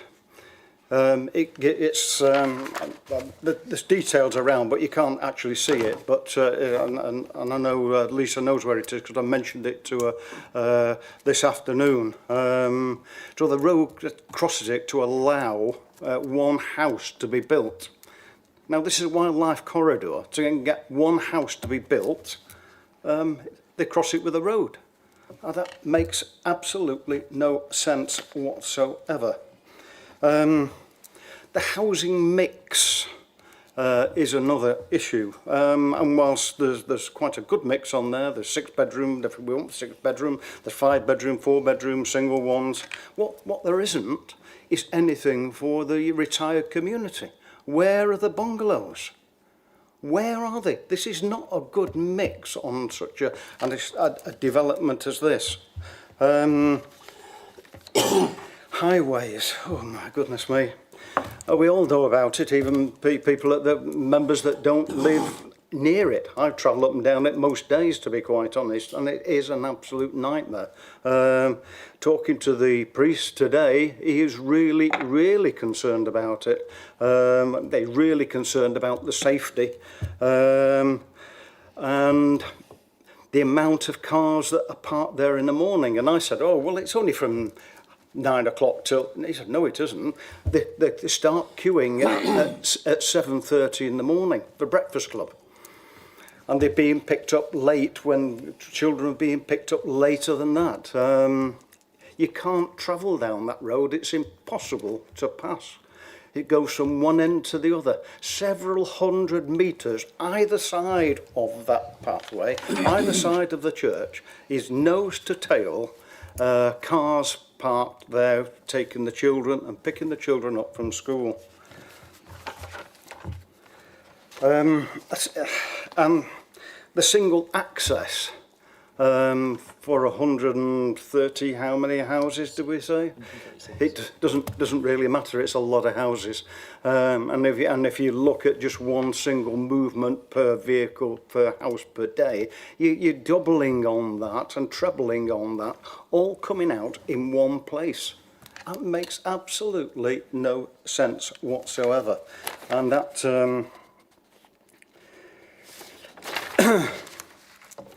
You have to just bear with me, Chair, because I've got loads of things here. And we're talking about the principle of development with regard to the emerging local plan. Well, I have to say to this committee and to everybody that's listening to this, it's by no means universal, that local plan, the emerging local plan. Not everybody supports it, and there's quite a lot of people in this council that actually don't support it for various different reasons. So we will have to see where that goes to and whether it's accepted in whichever form, and I know it's getting closer and closer. And construction and deliveries. This happens before a house is built, of course, and this will go on for quite a long time. I don't know how long this development would take if it got planning permission, but it would take probably years to develop out, I would think. Which creates a lot of aggravation. Where are all these trucks and vehicles going to go? How are they going to access the site? Where are they going to park? It doesn't actually say that in the construction plan because we haven't seen it yet. But I would say that that's a major thing in its own right. And I think from a construction plan, on a potential housing estate that is so close to a lot of people and with highways difficulties and severe highways difficulties, and let's face it, they are severe. There's absolutely no doubt about that. It might be a matter of opinion at County Council, but it's not a matter of opinion around here. It is severe.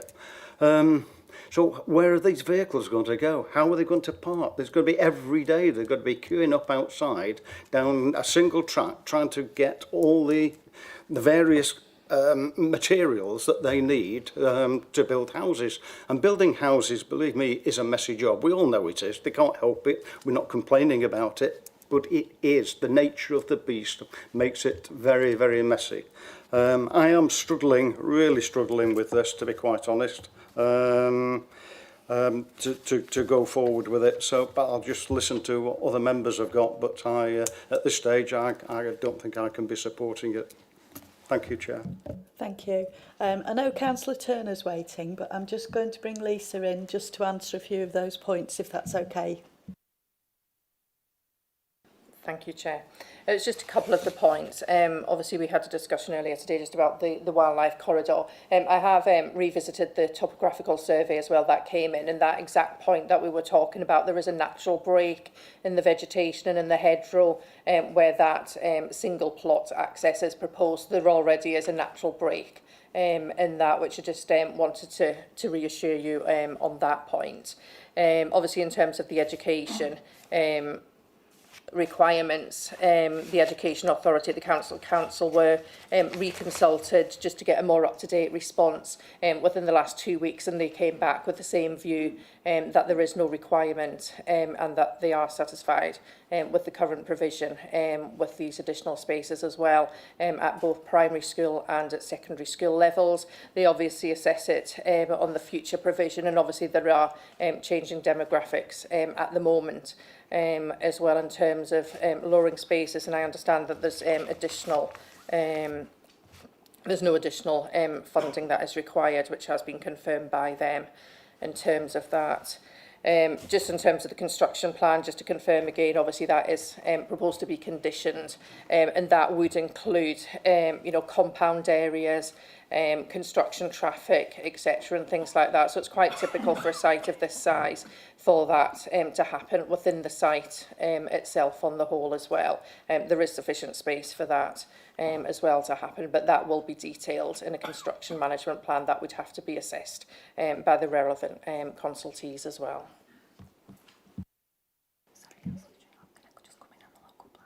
Yes, yeah. Thanks, Chair. I just wanted to clarify in terms of the emerging local plan.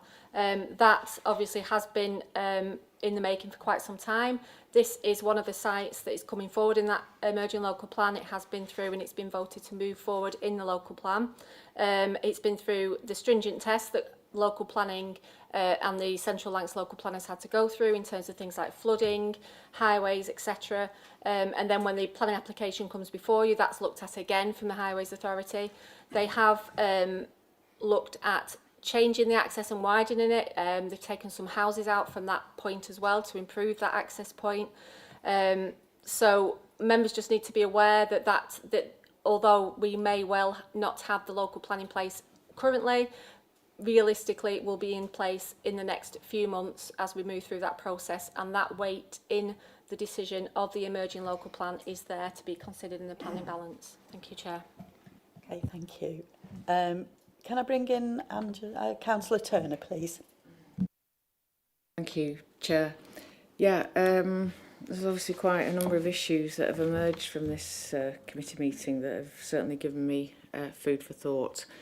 I'd just like to add something onto the list, and that is pulling everybody back to the retained wildlife corridor and biodiversity. And there is a brief mention, but we've got 2 ponds here on this site, and there's particularly one that's close to the the wildlife corridor. Now, my experience of ponds, and there's not been a lot of mention of it actually in the report under the Environment Agency, or there's a mention of great crested newts. It doesn't really say a lot, but ponds do retain a lot of wildlife. Naturally, if you go and visit ponds, you know, there'll be ducks on them, there'll be dragonflies, there'll be frogs and toads and stuff. And I just think it's a shame that we've lost both the ponds, but particularly the one that would have been close to the retained wildlife corridor. So the way I see it is we're making sure with the LEAP and the POS, which I think is a playground for kids, an open space for children, and it's great that the human species gets their share of outdoor space, but I don't think we should really be losing both those ponds, and I would like to request that the developer seriously considers ensuring that a pond is reinstated in the public open space area. It benefits human beings anyway, because everybody likes to go and feed the ducks and stuff. But also, it's a massive loss of biodiversity and habitat, losing waterways now. They seem to get taken out on a regular basis by housing developments. So that's just my point. Thank you. Have you any thoughts on that, Lisa? Yeah, obviously in terms of ecologists are happy with this site in terms of mitigation, etc. The only other thing in terms of the LEAP is, you are correct, that's a local equipped area of play which is conditioned, so that will have, you know, typical 5 or 6 areas of play equipment to be agreed.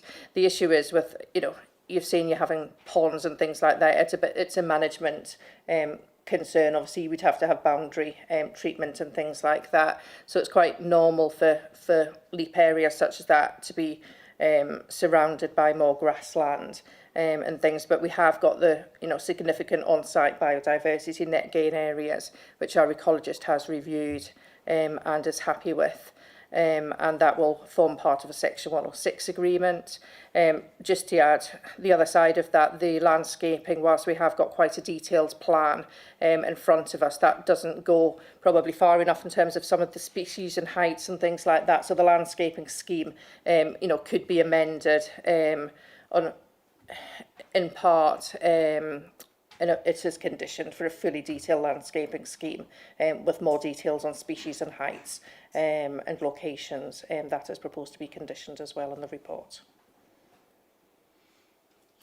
Okay, you okay with that? Can I bring in Councillor Gleeson, please? In a second. Thank you, Chair. It's just a point of clarification, just for myself. I don't think there's something I don't think I've understood very well. We currently have a local plan in place, and then we keep talking about this emerging local plan, which everyone seems very confident is going to get adopted, but currently isn't. Is this recommendation based on a plan that isn't currently adopted, or is it based on the current plan now? Thank you.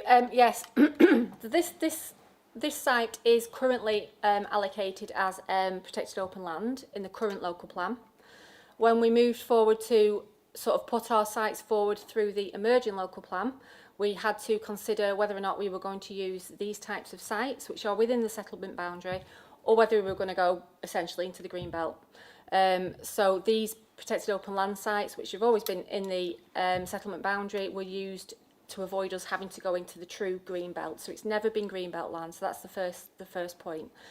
There is a weight attached to the emerging local plan in the planning balance. And when you've got a situation like this where you have an existing local plan allocation and an emerging one, then that's when the planning balance hits in. And that's when you need to consider things like the material considerations, such as the highways and the things that we've gone through.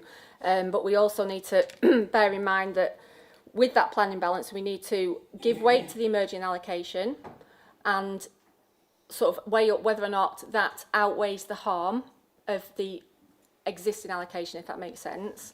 And in this case, with the absence of technical objections and the positive contribution of the biodiversity and all the other measures that are in there, the affordable housing, etc., then officers are satisfied that we do meet that planning balance test, and therefore that's why the recommendation is for approval.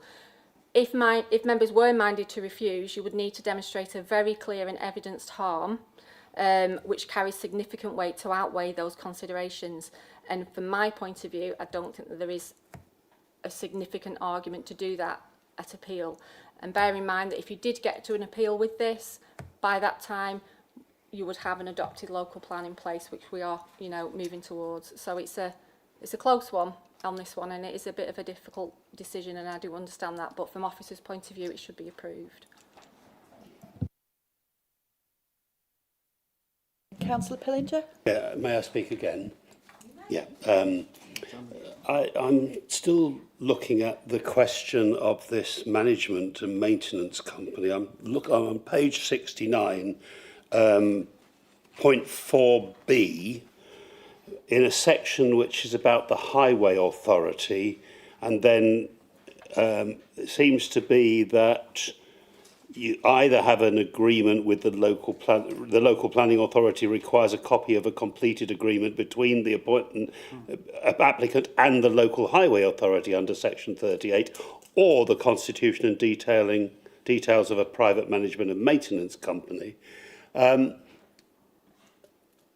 further up, we have the grant of planning permission will require an applicant to enter into an appropriate legal agreement with the county council as the highway authority.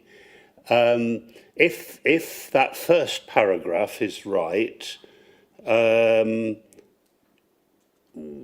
not quite certain why there is another completed agreement between the applicant and the highway authority, which then has an or, which seems to relate to the community areas like playgrounds and things, or is there another section of this report that refers to an agreement between the council for the maintenance of those areas that are not highway authority areas but would actually fall to this council rather than the county council for a management company? And if that clause is about those areas of public amenity that relate to that, what would be the effect of us putting a full stop at the end of section 38 of the Highways Act 1980 and deleting the rest of the paragraph? Thank you. Are you okay to come in on that, Lisa? Haven't back that point. I think some of that is probably duplicated in one or two of the planning conditions as well, which probably carry more weight than the notes and the informative that is on that section. That was being read out there. But yeah, in terms of the pre-commencement conditions as well, the requirements to enter into those agreements with the Highways Authority in terms of, drainage and highway works in terms of that. The management company is separate in terms of with the house builder in terms of the public open space areas and things like that. But yeah, it is a pre-commencement condition, and some of that is overlapped within the conditions which carry more weight. But yeah, that certainly would be pre-commencement in terms of requiring that. So is that requirement that we make for the management company as a result of a particular policy of this council to implement that somewhere in the past, or is it something that has become normal simply by it happening a number of times in planning applications, or is it national policy? I think coming at it from many moons ago, the council used to adopt, this is the way I understand it, the council used to adopt pieces of public open space and do the work and deliver whatever we needed to do. I think with over the years policies have changed. We don't have the staff, we don't have the resources to do that, and this is a way of delivering public open space and delivering the right thing for the residents without the council being encumbered to do that. I don't know if that was a formal policy or if it was just something that's happened over time, but it has happened for many years. I've been here probably 20 years, I would say it's 15 years ago this started happening. It's not a new thing. It's a standard practice for us. I understand it's not a new thing. But I don't know whether it's... I am councillor for Buckshaw Village, or part of Buckshaw Village. That's 20 years old, nearly, some of that. And that has this management company. 20 years on, it's coming back to bite us. The Chorley Council has just had to find 300,000. We've put in some extra money for a hockey pitch that is part of the public amenity in that borough, that development. And I'm just concerned that these private management companies at some point, we're asking our future citizens to pay more than their council tax for areas which other areas are paying as part of their council tax, which creates a two-tier citizenship in the borough. Now, I understand that's not relevant for this particular thing, but I do ask the chair if this committee may send to the full council this question of whether we want a two-tier citizenship in the borough, where some people have to pay more than other people for the same facilities. I don't know whether we can do that as a committee, but I understand that's separate to this particular application. It is, yes. And I think Lisa would just like to come back on that. One small part of clarity, appreciate the specific site you mentioned. It's probably slightly different in terms of when you're saying hockey pitch contributions, but whilst we're talking about the open space and that's a children's play area, there is a separate part of this which is a financial contribution towards off-site open space which relates to the pitch element of that. So that's detailed in paragraph 10.72, and that gives you the rate of 182,000 towards the improvement at Worden Park. So that is off-site, so that is considered under the same remit as what we've been talking about for the on-site works there. So you're saying from this development money will go to Worden Park? For the pitch side of things. Yeah, I understand that. Obviously for the children's play area. All you're doing is amplifying my worry about a two-tier citizenship. People living on this site will pay for that through their cost of their housing. People in elsewhere in the borough get it for nothing. Thank you. Right, unless anybody else has got anything new to add, I think we need to go to the vote on this. So I need a proposer, if there is a proposer. Or has anybody got any other proposals?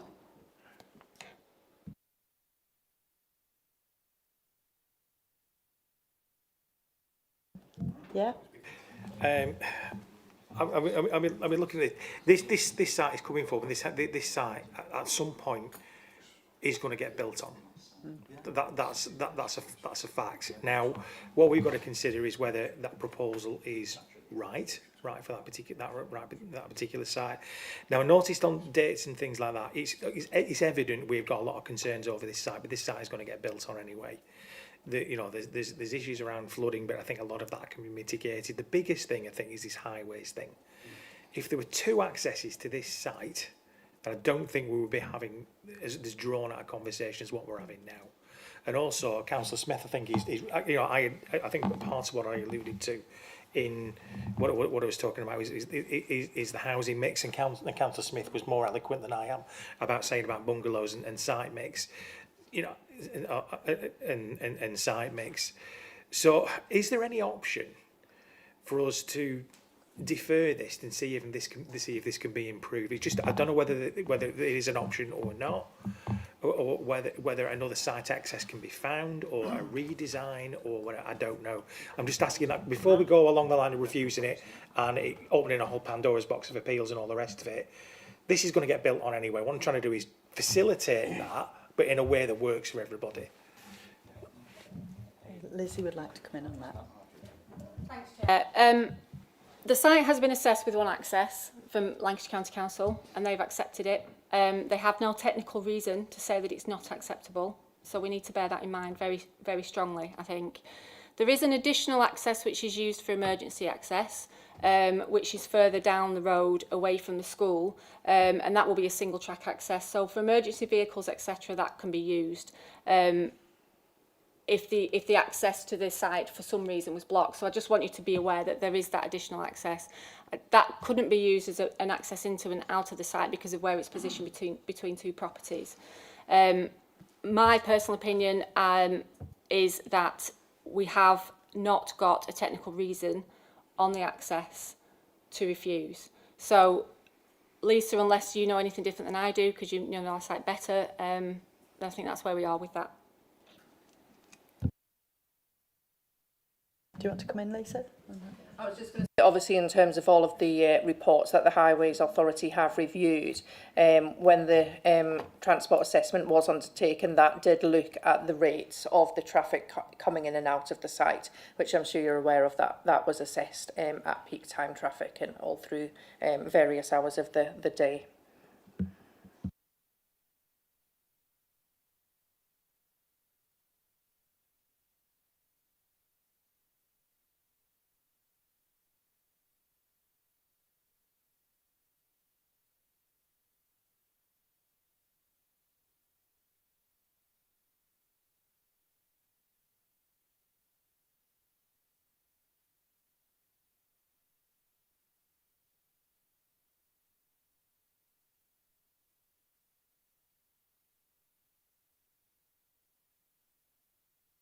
Sorry about this, we're just trying to find out some information. I think Councillor Smith wants to speak again, is that right? Yes, thank you, Chairman. I mean, as planning committee members, I think we all understand the report and what's in the report. We all understand what the statutory consultees have put in there. All we're doing is questioning their ability to actually interpret it and make it safe for people. And I think it's a reasonable question, to be quite honest. On the basis of the debate around the committee. It's all right, I'm waiting, don't worry. It's okay. You finished? Yeah. Right, thank you. On the basis of the debate around the committee and the concerns of several members of this committee, and we need some further information, certainly particularly with the site management plan and various other areas. I will just propose deferral and see where we get to, and let's discuss it probably outside of this, and we can actually get some proper detail and come back with a full knowledge of the information that we need to actually make a satisfactory decision on this. Thank you, Chair.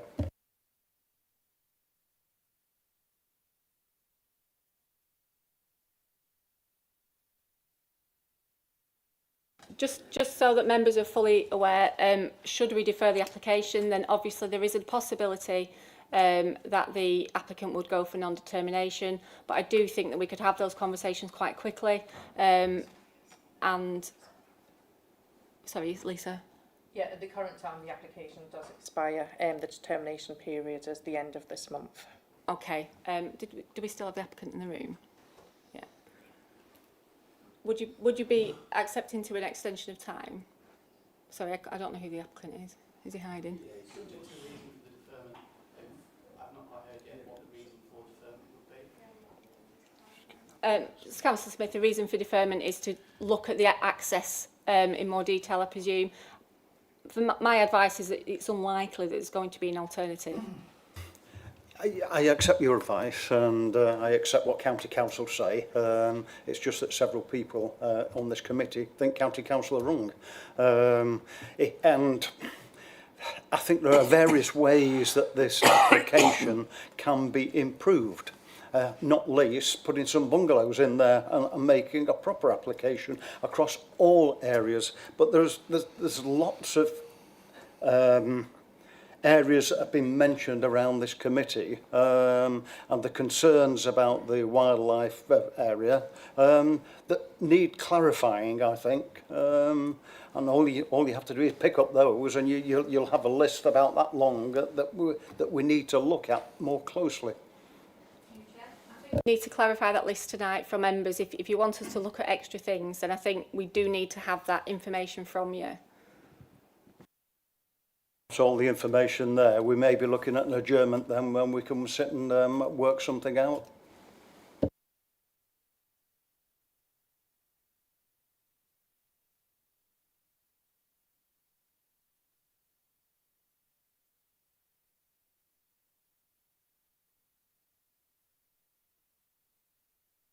Councillor Smith, please can I just ask, are you asking to defer to look at access in more detail as well as other points, or do you just want to adjourn to consider the application? Is that what you're saying?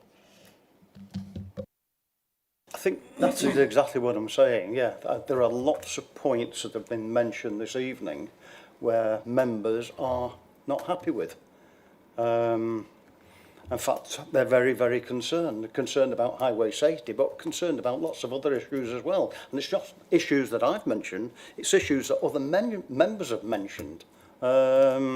And certainly with the wildlife areas and the various other things and the flooding and the whole pool. I mean, that's goes into a serious river. It goes into the River Douglas eventually. And we've seen the consequences of what happens when that floods. It is a major issue. But there's lots of things like that we actually need to discuss properly. Yeah. I think Debbie wanted to come in, did you? I think we need to be really careful about what you have a problem with. The Highways Authority are the specialists in this area and they are unlikely to change their mind. If you demand or request bungalows, we have no policy requirement in this borough for bungalow properties other than in Penwitham. This isn't in Penwitham. There are lots of things that are a lovely wish list, but you've got to be very, very careful that the developer doesn't go for non-determination, as Mrs Thorne has already said. Sorry, Miss Thornberg. And there are quite a lot of things that the Education Authority, you could argue that, yes, we want money for schools, but if the Education Authority doesn't want it and can't use it or won't use it, then we can't ask for it. So adjourn if you wish, but you are very limited on what you can request for change on this one. Thank you. Thank you. I believe the applicant would like to speak. Is that correct? I think it might be prudent if you use the microphone. Could you come up to the microphone, please? Then we can hear you. Councillor Lomax, I'll bring you in a minute. I'm not ignoring you, sorry.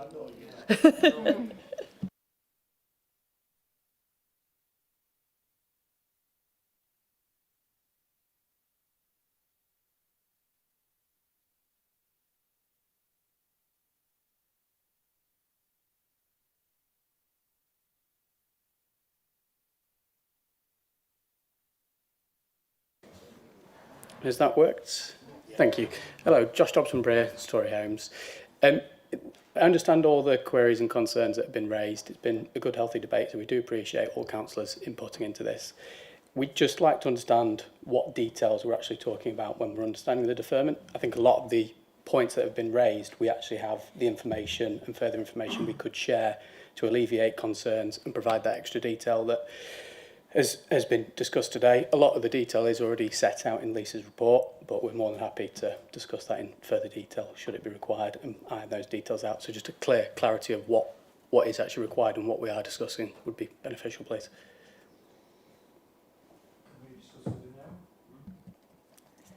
no.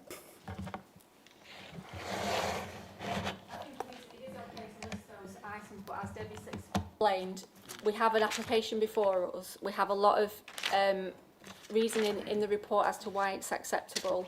So yes, we can discuss further matters, and we can come back to the next planning committee with that detail, if that's what members want to do. But just be aware that your wish list may not all be wished or granted, should I say? Okay, thank you, members. Can I just bring Councillor Lomax in quickly, because I know he had something he wanted to say. Yeah. I have listened extremely carefully. I hate ground rents, always have done with them. However, having read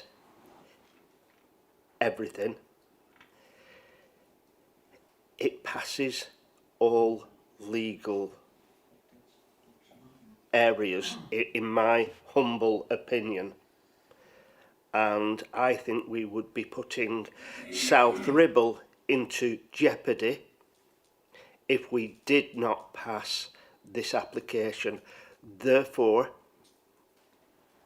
like it or lump it, and unfortunately I'm lumping it, but I'm saying that we should vote for this, and I will say I am proposing a vote for.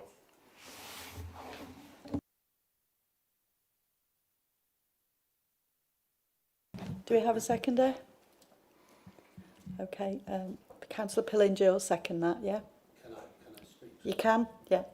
I didn't think I would be proposing or seconding this as the discussion's gone on.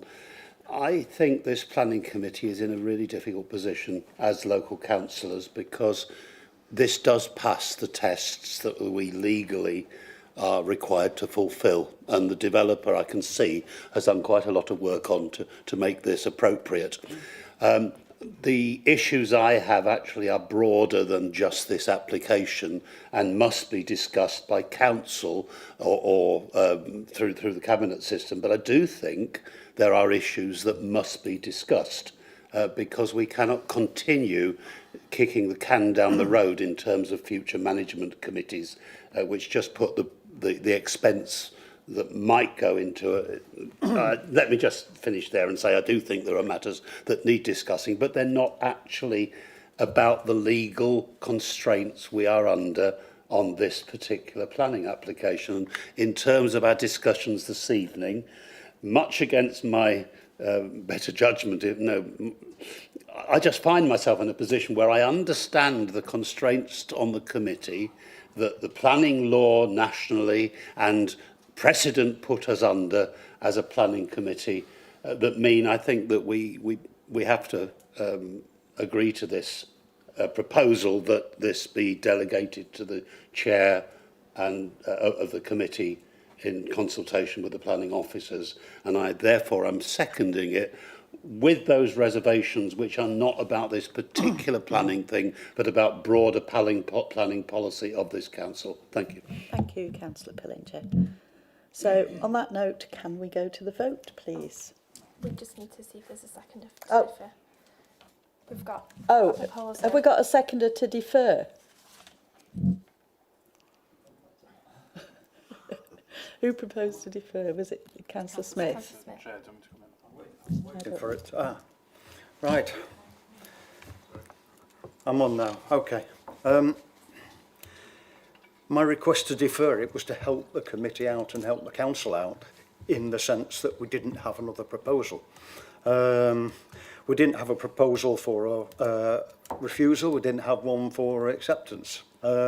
It left us in a situation where we had to deal with it. And to be quite honest, a deferment would have been a sensible option to let us understand exactly what can happen going forward. There are various issues that the committee were unhappy about, and it was just to help that out, basically.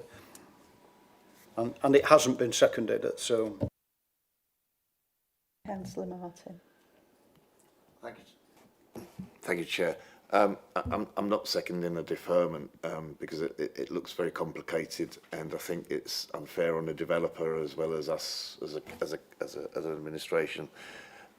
It's just an appeal to the developer, really. Obviously, there's been a proposer and a seconder to accept this, and we've heard lots about animals and other such fauna and flora, but we rarely hear about humans.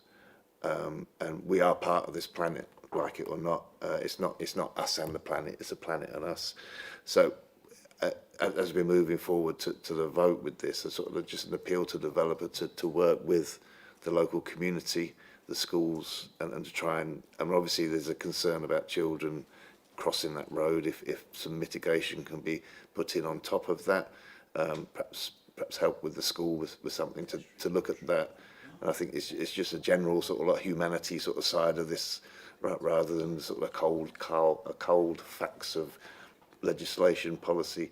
So if that, I'd be happy to support. If you'd be happy to sort of work with the residents and try and mitigate some of these in a sort of like an unofficial fashion, and hopefully better what we got at the moment. Thank you. Thank you, Councillor Martin. Okay, to go to, right. Please, can we go to the vote then now? Thank you.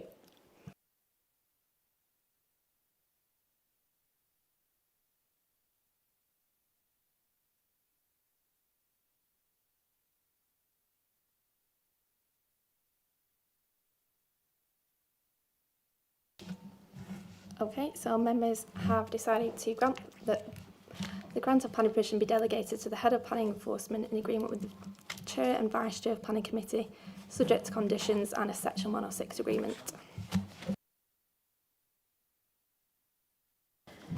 Right, thank you to everybody for attending. It's gone on a little bit longer than we thought it might have done, and Councillor Pillinger just wants to say something. As Chair, about how we as a committee might send something to the council about the general issues that have been raised during this application. Right, Liz is going to pick that up with Gail Wotton for us. I'll pick it up and I'll have a word with you in a sec. Yeah, okay. Thank you and good night to everybody.